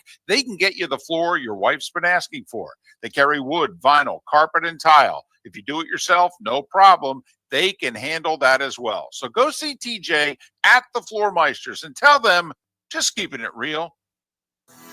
Whether you're chasing peak performance, reigniting intimacy, or simply want to feel your best, Game Day Men's Health creates customized game plans to optimize your health. Call 239-427-3441 for our Bonita Springs and Naples location to set up your free testosterone test and consultation. Mention Miller Moulton Radio Show for 10% off your service. Find your maximum self with Game Day Men's Health, Bonita Springs and Naples, Florida. Call 239-427-3441 today. The world-famous cigar bar started as a neighborhood place in downtown Fort Myers, and now it's a brand, a destination, with 4 locations. The original place, Henry Street, Fort Myers, Gulf Coast Town Center, on Southeast 47th Terrace off the Cape Coral Parkway, and the Lounge on West 1st Street in Fort Myers. A place to go, whether you just need a relaxing drink and a smoke after a tough day at work, or a place to go celebrate. From relaxation to celebration, the world-famous cigar bar. Honey, you want to come out? I haven't seen you since Glass Doctor installed our custom shower enclosure. No thanks. Well, you can't keep eating breakfast in the shower, and laminating your magazines is getting expensive. You remember we have guests coming over tonight, right? Oh, I'm sure they'd love to see the shower. It's our neighbors, and I highly doubt they want to be hanging out in our bathroom. The shower is so good, you'll never want to leave. Visit glassdoctor.com today and schedule an appointment online. This is Miller and Moulton.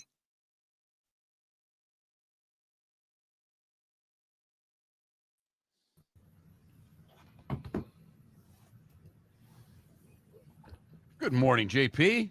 Good morning, guys. How we doing? Great. How are you? I'm good. I always hear that cigar lounge commercial while I'm waiting.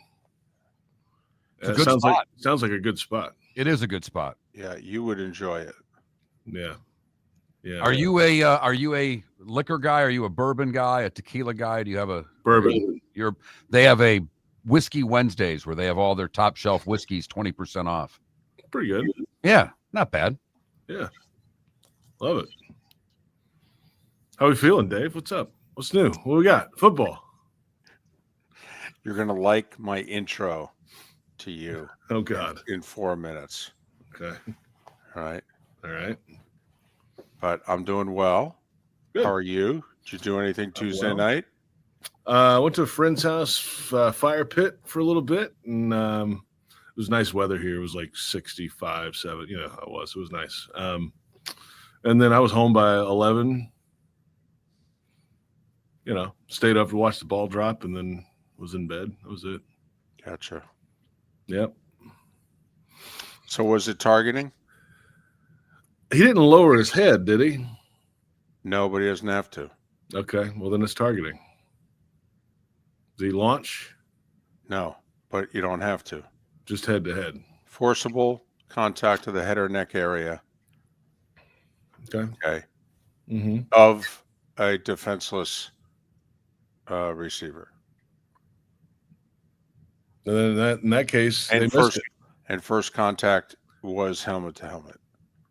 Now, we both think it was targeting, but we both think it shouldn't be targeting. We think they should rewrite the rule. That to me seemed like a football play. Guy catches it, boom, gets hit hard. Right. It happened to be head, right. Face mask, just, not right. Right. They're the same height. Boom. He turns. Boom. Mm-hmm. All right. Not to sound like John Madden here, but that we think they should make it when you launch, when you use the crown of your helmet. We should, make it targeting. Mm-hmm. And I wonder, because apparently the Big Ten rules people in Chicago are the only ones who doesn't think that by rule that was targeting. I wonder if they'll amend the rule now because think about it. You're doing the Gator Bowl. I mean, you and, your sidekick there, they go to review a play for targeting. What's Toretta going to say? He's going to start laughing going, well, JP, after yesterday, I don't know what targeting is. Right. Exactly. Yeah. It changes by the game if that's the case and by who's looking at it, I guess. Right. I don't know. I don't know how this will be an interesting game, I guess. There's one word for it tonight. Well, Ole Miss. The 4:00 game, I think, will be a little more interesting. But. Sure. I mean, Duke had their top 2 quarterbacks transfer out and the running back. And the line is 17. There's a reason, I think. My flight was loaded with Ole Miss fans from Atlanta to Jacksonville yesterday afternoon. I bet. It was a good-looking flight. I bet it was. Yeah, nothing wrong with that.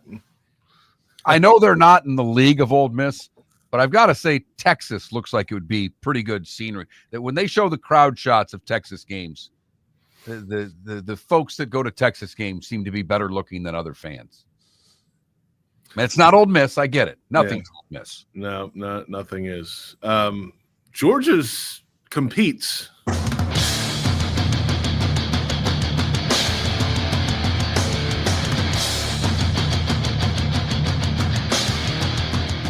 You're listening to Miller and Moulton, coming at you from the Floor Meister Studios. Floor Meisters, keeping it real.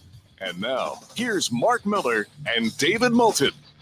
And we begin the first Diamond District bonus hour of 2025 on the American Paint Supplies hotline with JP Shadrick. And you get a taste now of what being JP's tax accountant is like. Because tonight, he is on the Touchdown Radio Network calling the Gator Bowl with Gino Torretta. Okay, I'm guessing pregame around 7:30 and kickoff at 8 o'clock. On Saturday, all right, he will be in Baltimore on Westwood One nationally for the Browns and the Ravens. And then on Sunday, he'll be back in the cozy confines of the 904 working the Jags Radio Network as the Jags end a glorious season in Indianapolis against the Colts. Are there any other people we need to alert your tax attorney about at this time? I might need a good one, actually. And I love a good triple dip. Everybody loves a good double dip, but when you can throw the triple dip in 1 week, now we're talking. I mean, this is what it's all about. This is bowl season and like end of NFL season. I mean, you got to get them while you can. So I'm loading up before the end of the season here. Good for you, as you should. Start with the obvious. I know you watched. Was it targeting? By the letter of the law, yeah. Did you think so when you watched it? I thought, okay, this is going to be whoever's looking at this. Let's see what they think about it. Because helmet to helmet, but he didn't lower his head. That's what I always kind of thought it was. You needed a lowering and a launching, but okay, helmet to helmet in a big spot like that. I mean, they didn't call it. I think it probably should have been called. Yes. Are you glad they didn't call it? I don't give a damn either way at what they call it. I'm just saying when you were watching, that's all. No need to get testy. What do I care about? I care about the roof on my house. Like, that's what I care about. I don't think I asked if you care. Well, no, I did ask. You did. It doesn't I care. Okay. I care about a lot of things, not some call in a football game. Like, okay. It's all fine. Right. How about this then? Before we go on to one of your 3 or 4 jobs. So with the year that the SEC has had, do you think in an opinion-based sport of which you're a part of, okay, not that your opinion carries a lot of weight, but you know the sport. In an opinion-based sport, okay, has the SEC come down a notch or the Big Ten now lifted themselves up a notch where it's not the SEC and everybody else, that it's the SEC and the Big Ten and everybody else? Let's see if it's more than just a year. How do some of these SEC teams bounce back next year? Can they get back on track with transfer portal and players and NIL and all this stuff? I mean, it wasn't a great year for the SEC, clearly.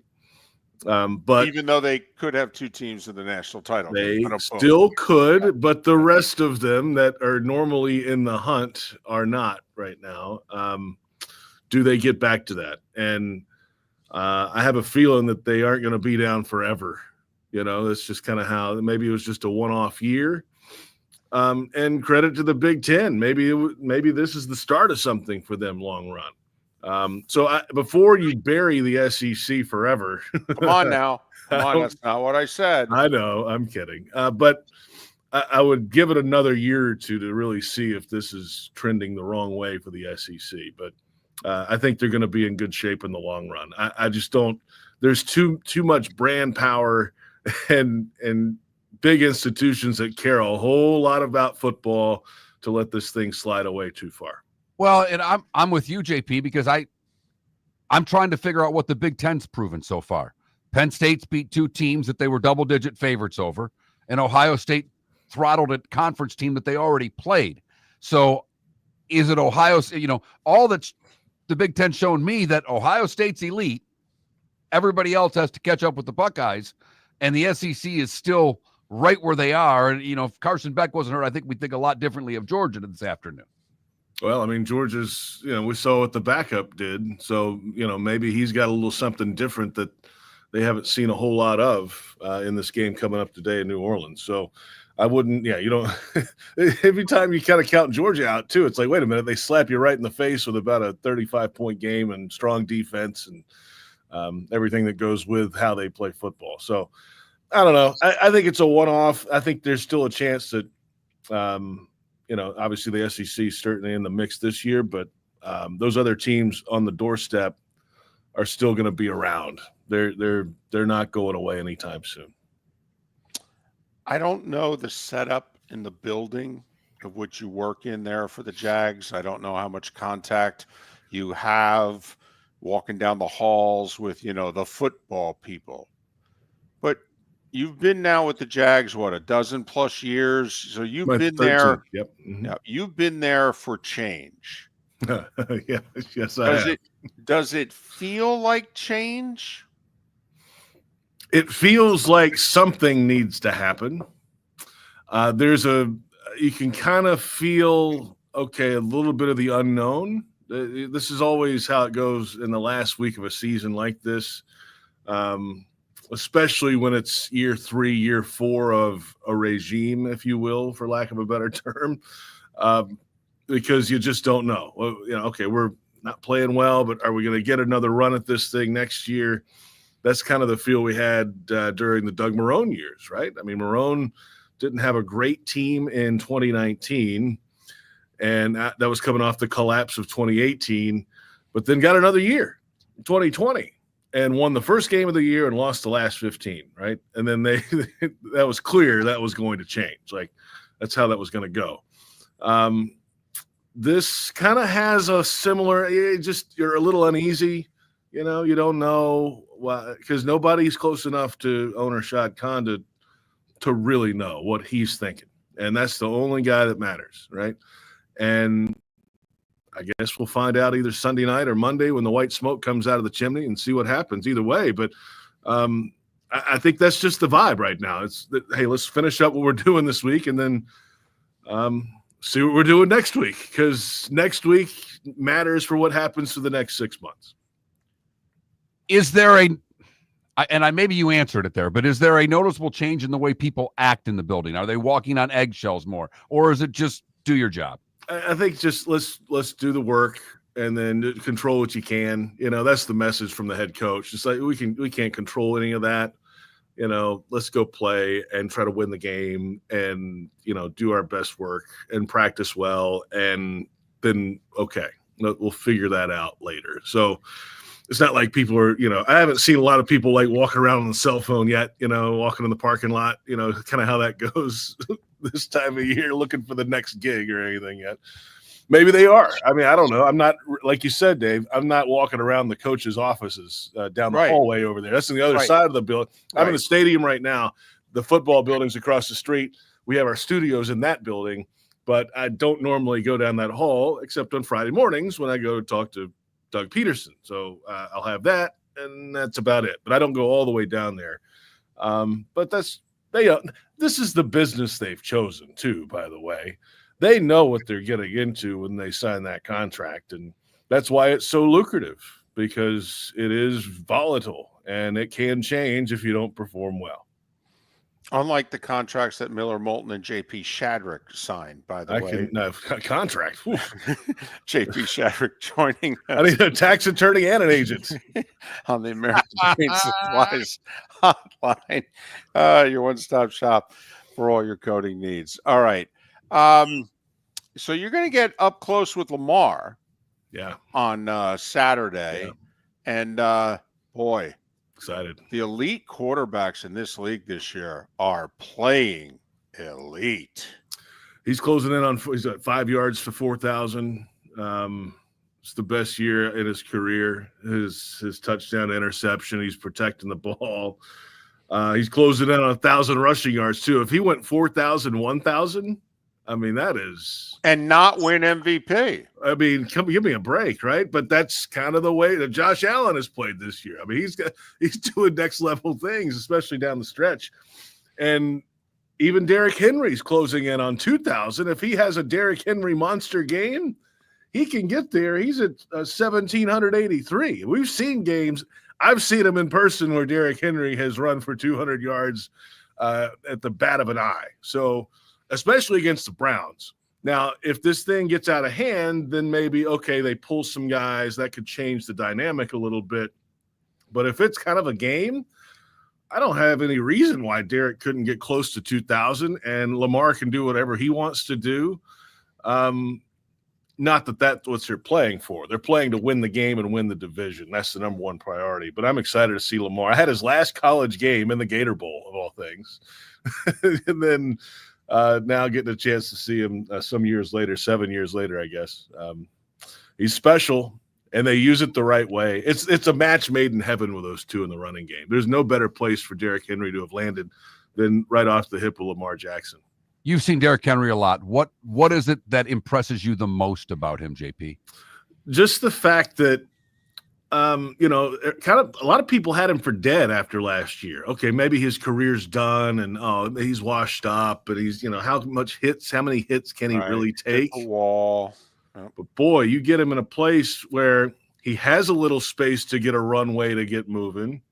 All it takes is a little hesitation. The quarterback's going to pull it, and he's a real threat.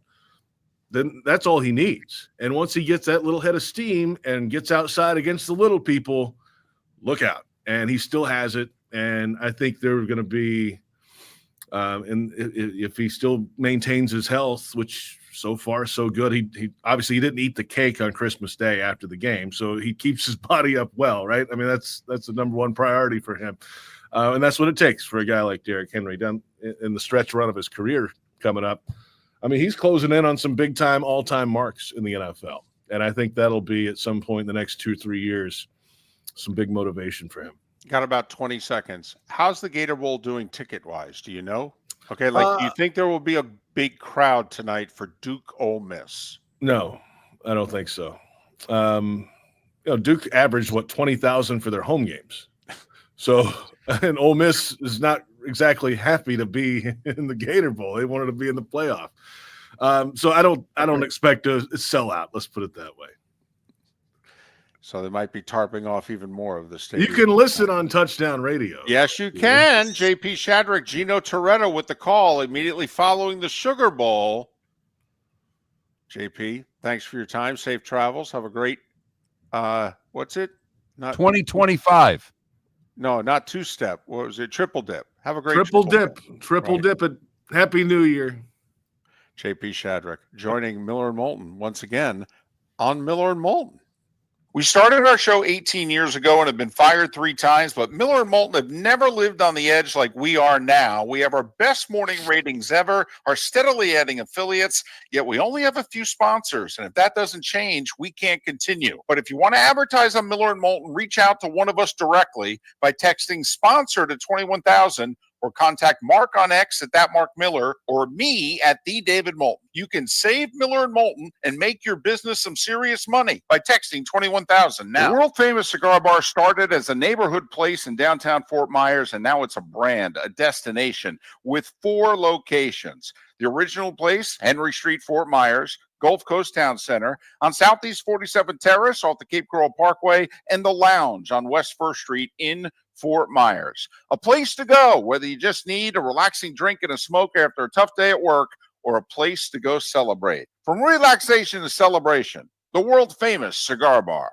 American Paint Supplies, for nearly 30 years, is your one-stop shop for all your coating needs. If you are a designer, a contractor, a professional painter, or a weekend warrior, American Paint Supplies is the place where experts go to get expert solutions. At 6100 Shirley Street in Naples off of Pine Ridge, American Paint Supplies delivers the best solutions with the best products with the best support. Meet Gene and his team today at American Paint Supplies. Call 239-566-2700. That's 566-2700 or online at AmericanPaintSupplies.net. Gentlemen, as your wife mentioned getting new flooring, but you don't want to go through the hassle, well, go see the Floor Meisters in Naples next to Costco. They understand your time and money are important, so they'll make it as painless as possible. With a huge in-stock selection of carpet and Cortec, they can get you the floor your wife's been asking for.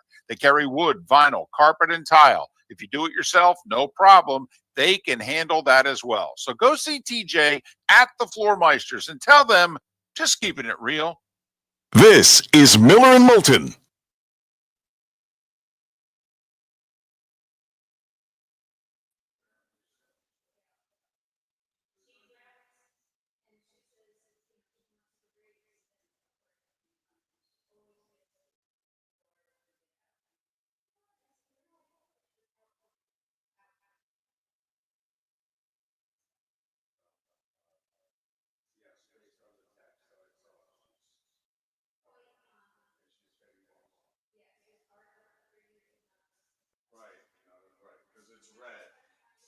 Because it's red.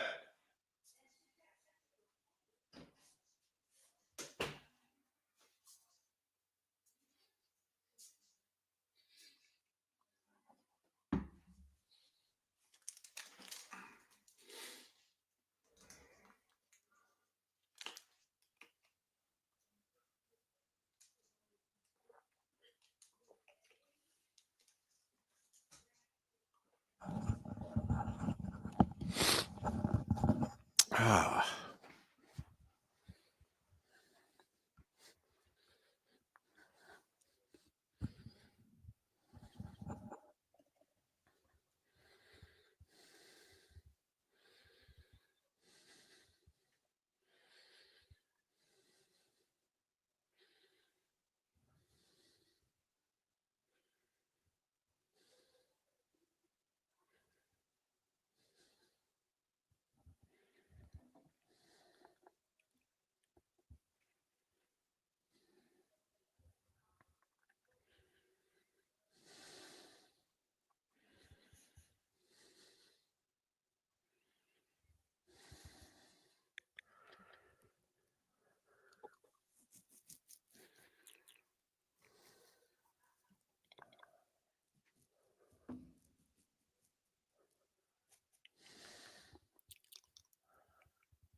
Well, Spitz, thanks for listening. Appreciate it. Thanks for the comments.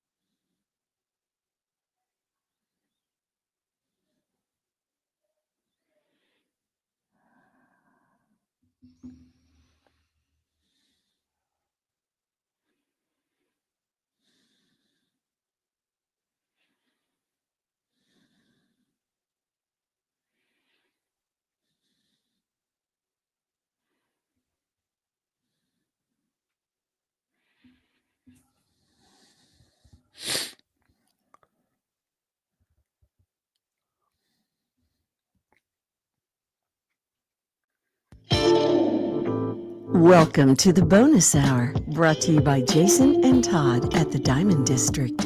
And now, here's Mark Miller and David Moulton. 21 minutes past the hour. Miller and Moulton, MillerandMoulton.com, Miller_Moulton on X. Good, bad, and ugly. What's on tap? Today was the day when. Some final thoughts, picks on the Notre Dame-Georgia game, and then we'll, maybe offer a pick on Ole Miss and Duke in the Gator Bowl. So I don't know. Points, right? I kind of have to, but I got to admit, this is one of those that you look at, and if Ole Miss wants to play, they should win by 30. Because they've got more. First off, they were better, period. Secondly, they got more guys showing up. So this one could get ugly, but we'll see. It's a bowl game. You don't know who's going to show up and want to play. I don't know if you saw while we were talking to JP. So they announced the Pro Bowl. Yes. How many Dolphins do you think made the Pro Bowl? Zip. You are correct. Zip, zilch, nada. You are correct. 2 Jags, the long snapper and the punter. Same number as Tampa The Bay receiver Bucs. may have deserved. The receiver may have deserved to make the Pro Bowl. You mean the rookie Brian Thomas? Yeah. Zay Flowers. I think Zay Flowers was one of the 2 alternate wide receivers, if you will, the second team wide receivers. And I'm with you. I think I'd go Brian Thomas over Zay Flowers. But, Zay Flowers was the first receiver from the Ravens to ever be named to the Pro Bowl. Oh, wow. How about that? 2 Bucs, by the way, made it. Vita Vea is a reserve, as is Tristan Wirfs at tackle. I mean, the starting tackles are pretty good. Penei Sewell and Lane Johnson. But quarterback. I mean, the 3 in the AFC are obvious. Lamar, Josh, Joe Burrow. Could be the top 3 in the MVP vote. Question, and I don't know if you know the answer, but A, who do you think is the starter? And B, who do you think should be the starter? In the AFC? Yeah. Out of those 3? Josh Allen, Lamar Jackson, I think Joe Lamar Burrow. should be the starter. I know Okay. Josh Allen's having an incredible year. I think Lamar's year is better. I know I'm in the minority when I say that, but I'd vote Lamar. Apparently, they voted Josh Allen. Josh Allen getting the start for the AFC in the Pro Bowl. Now, it's not even a game anymore, and most of these guys don't even show anymore, but, just humor me. NFC. Who should be the starting quarterback for the NFC? That's a great question. I mean, Jared Goff's numbers are ridiculous. yeah. How about the team they're going up against? He's done an amazing job. Baker's had an incredible year. So Goff got the start. Sam Darnold and Jaden Daniels. Now listen, tough to find a show that pounded the table for Jaden Daniels more than this one. Tough to find a show that has loved him throughout this season more than this one. Jaden Daniels or Baker Mayfield, though?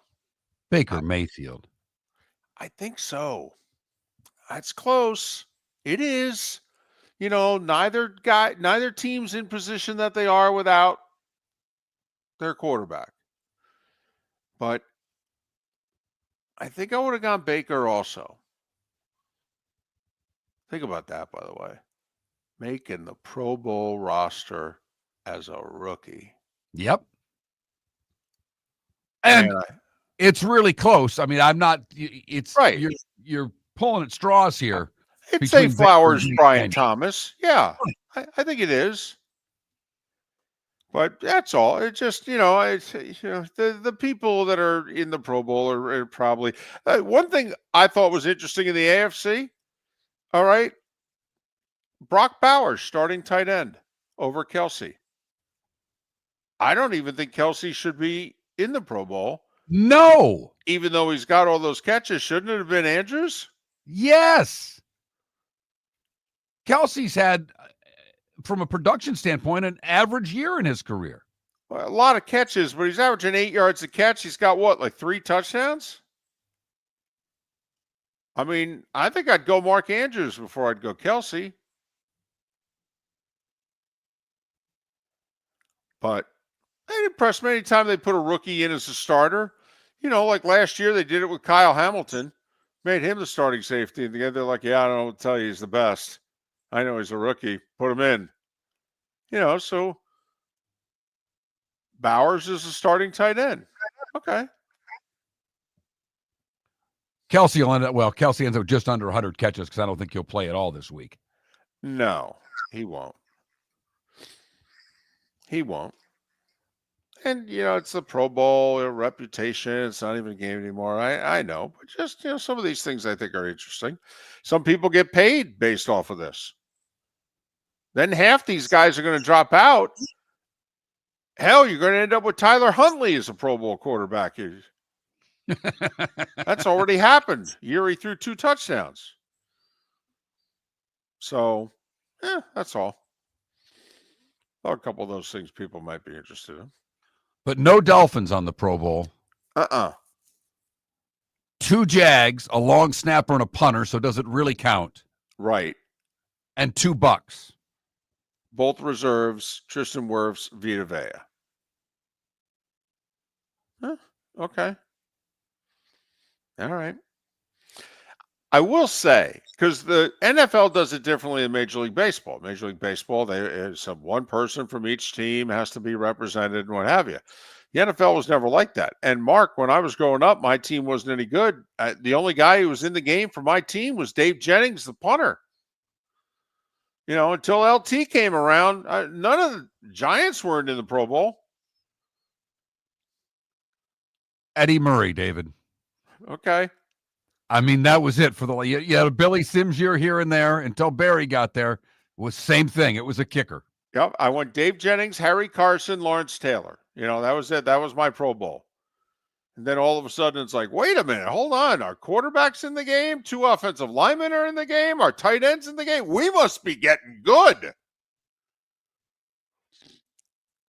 So I do think it's interesting, though, with as top heavy as the Dolphins roster is from a salary standpoint. I mean, the Dolphins got 6-8 guys getting paid. And none of you guys are in the Pro Bowl.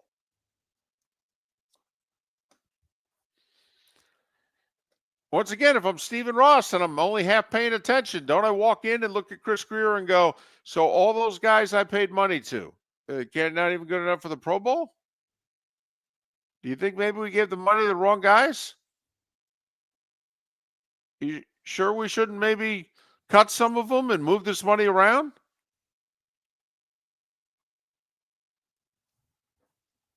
Just saying. I'm not really paying attention, Chris, but just looking at the Pro Bowl voting, where are the guys that you gave all my money to?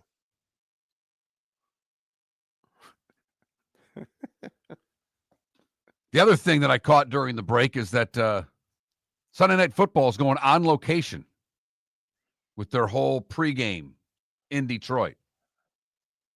No studio show. Okay. Everybody's there live, taking in the Detroit fever as much as they can. They've seen this turned into ratings somewhere else, I think. I think you're right. I think they saw it with CBS, to be honest. Yes. Yeah. Tirico lives there, though, doesn't he? Yes. So Tirico might have done some lobbying on behalf, said, come on, everybody. I'm buying. Right. Coney's for everybody. On me. Miller and Moulton. Department is growing. They are currently looking for police officers and are offering a $10,000 signing bonus to newly hired officers. If you desire a career in law enforcement, or if you are already in law enforcement and thinking about making a move to a better agency, think Cape Coral Police Department. If you're looking for a police department that is committed to excellence, that invests in the highest level of training, state-of-the-art equipment, and some of the highest compensation in all of Southwest Florida, then the Cape Coral Police Department is for you. Visit capecops.com. That's capecops.com. Wine glasses never fall over until you get a brand new rug. Oh, no! Ketchup bottles act normal till you're wearing a new shirt. Oh, you kidding me? And rocks slide peacefully on the road till the day you get a brand new windshield. Then they fly up off the road and attack without mercy. That's why new windshields from Glass Doctor come with our windshield protection plan. Unlimited repairs and one replacement for 12 months. Don't just fix it, protect it. Glass Doctor. A neighborly company. Mark Miller for Molly Maid. Why Molly Maid, you ask? Trust. Moulton was a customer for 15 years. Affordability. Didn't I just say Moulton was a customer for 15 years? Worry-free services. Our professional house cleaners are fully insured and a 24-hour warranty. Call Molly Maids today at 239-774-5839. That's 239-774-5839 or online at mollymaid.com/FTMYERS. That's mollymaid.com/FTMYERS. Sleep problem but don't want to wear a CPAP mask? This is Mark Miller for Sleep Treatment Direct. The mask wasn't working for me, and I didn't think I had an alternative. I do. We all do. They have such simple alternatives with greater success than the mask. Visit sleeptreatmentdirect.com. That's sleeptreatmentdirect.com. And if you are like me and your CPAP machine isn't working for you, it's time for a change. Call 239-444-1741. That's 239-444-1741. Sleep Treatment Direct. Sleep safe and sound. This is Miller and Moulton.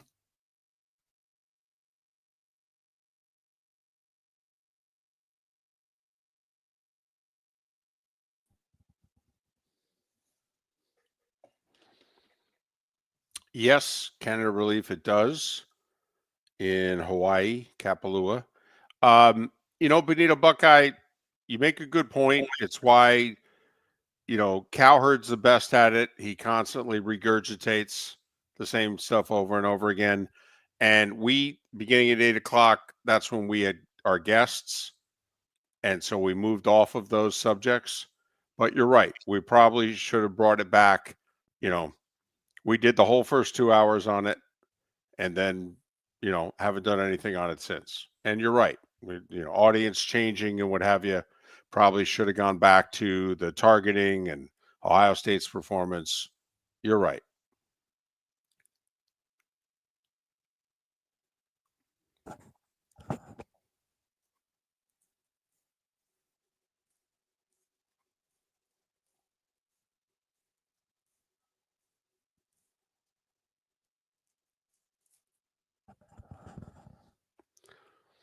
Now, ambient, what will happen is at least one of those three quarterbacks won't go, and Baker will, get a Pro Bowl out of it, but it's not the same.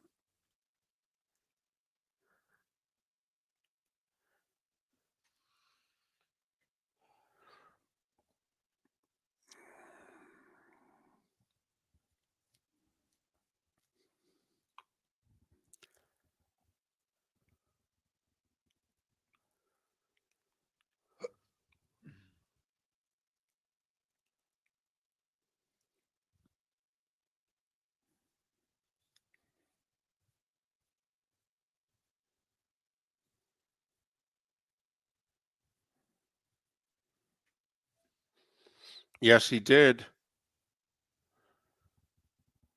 Can't wait to see what they do with Green Bay this year. I think they're having it in the parking lot with the stadium as the backdrop.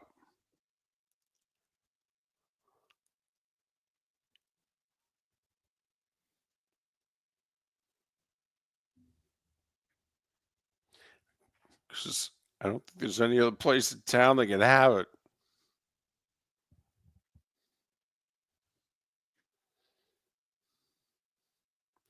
Yeah, they kicked them.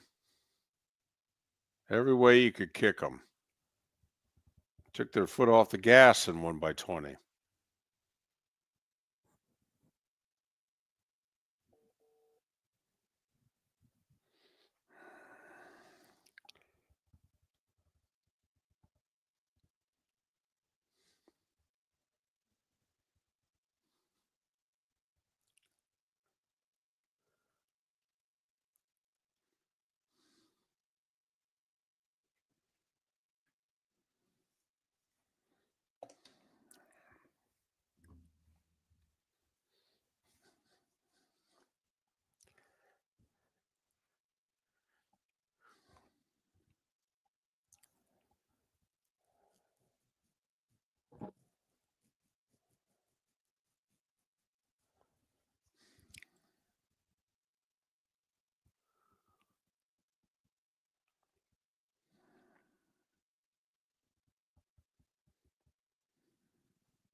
The Hamlin hit was 2 years ago today.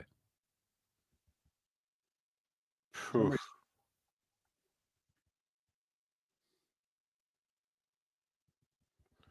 Oof.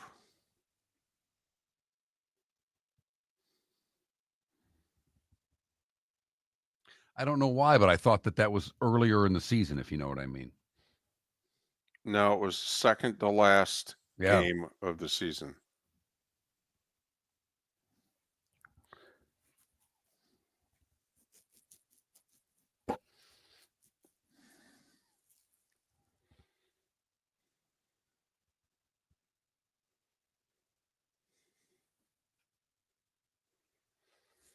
Canada relief, you're not going to have to worry about it.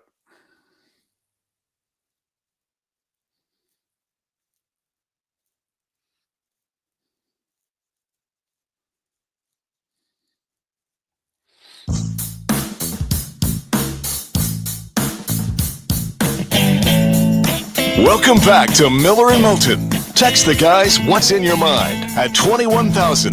That's 21000. And now, here's David Moulton.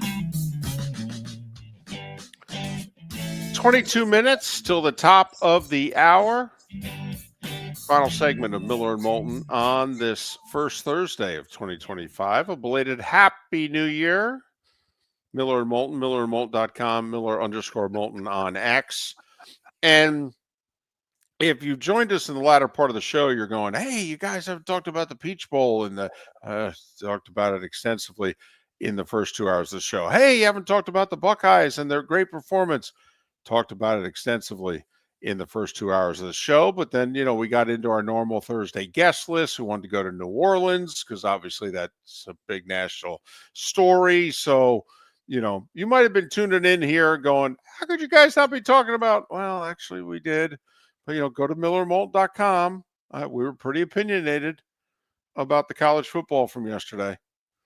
millerandmoulton.com if you missed it. It's that time again, nearing the end, but not quite there yet. Here's Mark Miller with Today Was the Day When. Lots of bowl games today.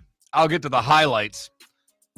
Today in 1939, number 1 TCU wins the 5th Sugar Bowl, beating Carnegie Tech 15-10. Carnegie Tech 15-7 rather. They were ranked number 6 in the country. Didn't even know they'd never heard of them. Carnegie Tech was Carnegie Tech was number 6 in the country in the 5th Sugar Bowl. I'll be damned. Today in 43, The Kentucky Wildcats men's basketball team begins a 129 home game winning streak. It would end in 1955. The 22nd Orange Bowl was played today in 56. Number 1 Oklahoma beat number 3 Maryland 20-6. The Jets would sign Namath today in 65. The final NFL championship game before the Super Bowl era. Packers beat the Browns 23-12. It was the first NFL title game televised in color. Today in 72, the Dolphins shut out the Colts 21-0. Bowie Kuhn, the MLB commissioner, suspends Ted Turner for 1 year for tampering charges in free agency today in 77. Today in 1982, they called it the Epic in Miami. The Chargers defeat the Dolphins in overtime 41-38. Game was so great that, 10, 15 years ago, it was some big anniversary in Dolphins history, and Dolphin fans voted on greatest game in Dolphins history. And they voted that game as the greatest game in Dolphins history. They lost. Today in 84, the Hurricanes beat Nebraska. Number 1 Nebraska in the Orange Bowl, 31-30. Miami went into the game number 5 in the country. Number 5 in the country, and ended up winning the national championship. Today in 87, Penn State beats number 1 Miami 14-10 in the Fiesta Bowl. I was there. Couldn't believe it. 89, Orange Bowl. Miami would slaughter Nebraska 23-3. Today in 91, Colorado gets their AP national championship in the football polls. It's because they threw a flag on that rocket punt return late in the game, night before. Number 1 Nebraska would destroy Florida in the Fiesta Bowl today in 96, 62-24. Florida in the Sugar in 97 would whoop up on the Noles 52-20. They got the rematch. They needed like 3 things to happen to get the rematch. They got the rematch. Florida State was in trouble. And it was 2 years ago today, David, that Damar Hamlin collapsed and was revived on the field in a game you covered, Monday Night Football. I thought we were going to lose them. I did, because the look on the first guy's face from the Bills who was working on him, and he did his CPR shift, if you will. And when he handed it over to the next person, he was sweating profusely, distraught, and in a panic. He had done his 2-3 minutes, and you could tell at that moment, from our vantage point in the booth, we are standing, their backs are not to us. We are staring straight into that guy's face. You knew at that moment he wasn't breathing. They worked on him for 9 minutes. A miracle, no doubt. Friend of the show, Tommy Morrison, would have celebrated a birthday today. All about the altitude, David. David Cohn and Edgar Martinez are each 62 today, and Cuba Gooding Jr. and Scott Mitchell are both 57. What did I miss, David? I don't think you missed anything. I really don't. Well, I know you didn't check because your phone didn't play any volume over the air. I put it this way. I didn't. The phone will play volume when I click on the story and I go, oh, wow, that interests me. And then I start reading the story. Okay. And so I didn't click on anything. It didn't interest me. I almost did, but then I thought about that. I'm like, listen, every time you click, you make noise. He's got to turn your mic down because you're a technological idiot. So why don't you just not read? Every time my wife, when she's playing a game on her phone, she'll have the volume up, even though it's on silence, and a commercial will blurt out, "I think of you."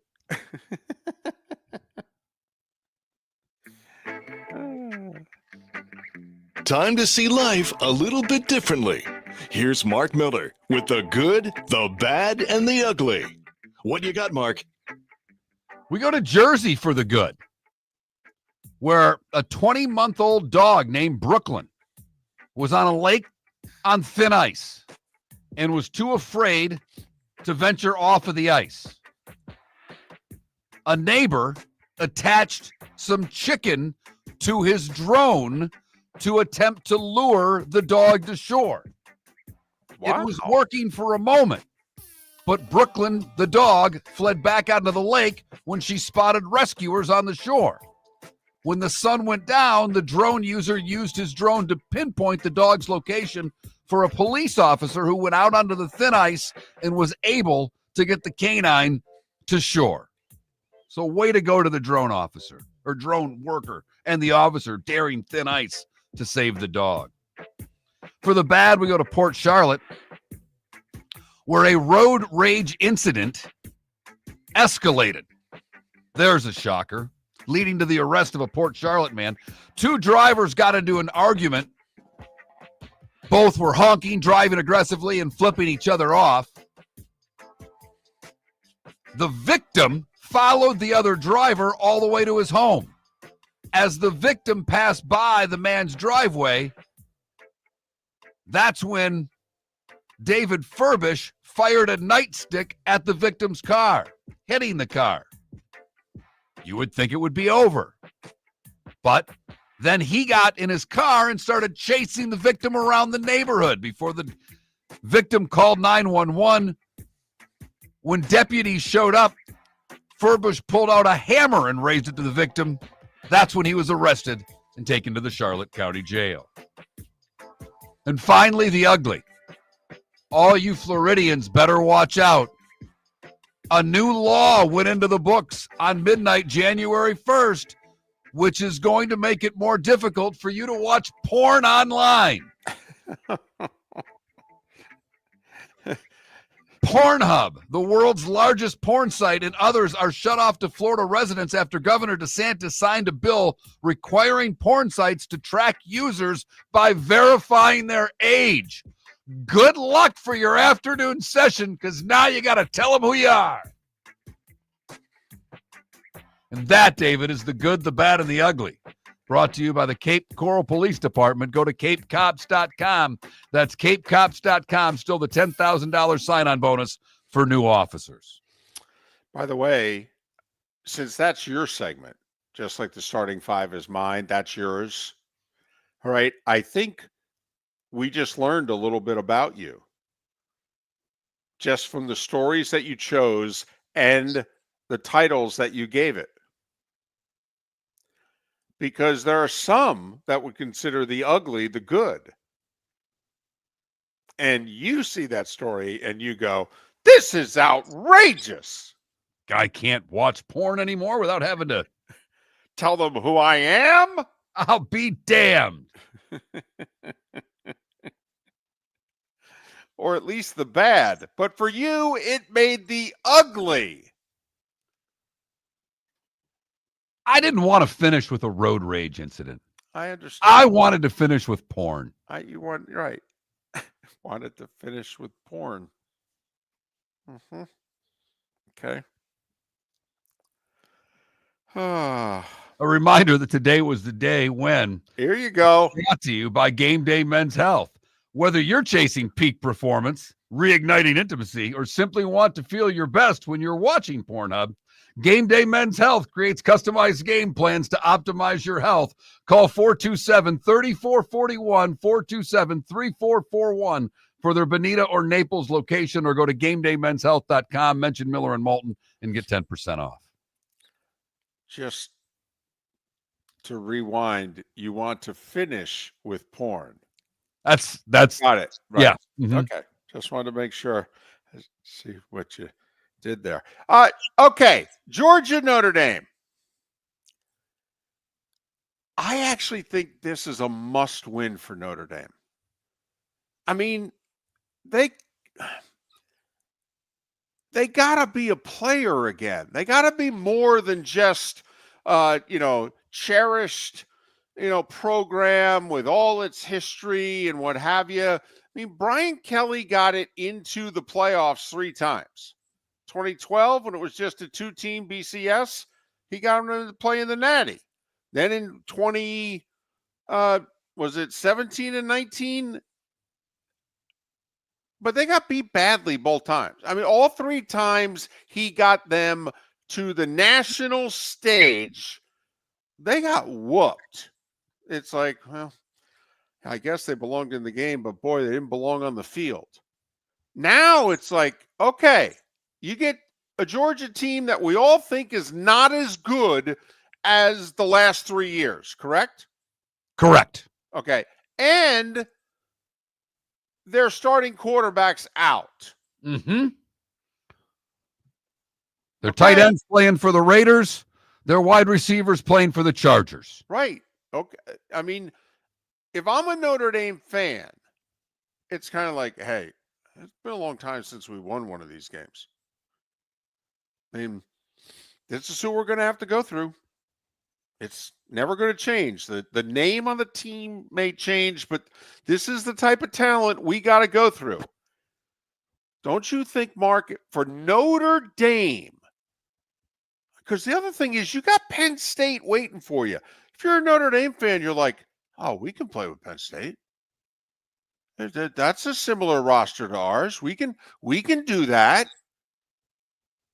I mean, don't you think Notre Dame, Marcus Freeman, they got to win this. David, I think that there's a canyon between the coaches. I think Kirby Smart, with this much time defensively, is going to drive Notre Dame crazy. I think they are going to really struggle to score. And Gunnar Stockton, Dodge Jeep Chrysler, soon coming to whatever town he's from, is going to make a couple of plays with his feet to give Georgia an extra first down here, an extra first down there. And at the end of the day, give me the Dogs 2017. Oh, I thought you were going to pick them like really big based Nope. on what you were saying. Nope. Boy, 2017, that's my kind of game too. It is. This is going to be your type of game. I would love Run the that. football and play defense. This is all about the way you like football, David. I really believe that. Man, the granddaughter's coming over the house at 4:00. Why?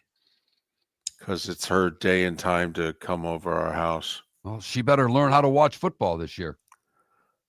Mark, I couldn't get that game on a television with a subpoena. Are you kidding me? Do you know where I am on the pecking order now that there's a grandchild? Doesn't matter. This is work. This is important. I no chance. No chance. Not only that, I mean, now I got to force them out at halftime. Wife would want them to stay well into the third quarter. I'm going to have to say, no, it's time to leave. Why, Grandpa? Why? I got to put the football game on, honey.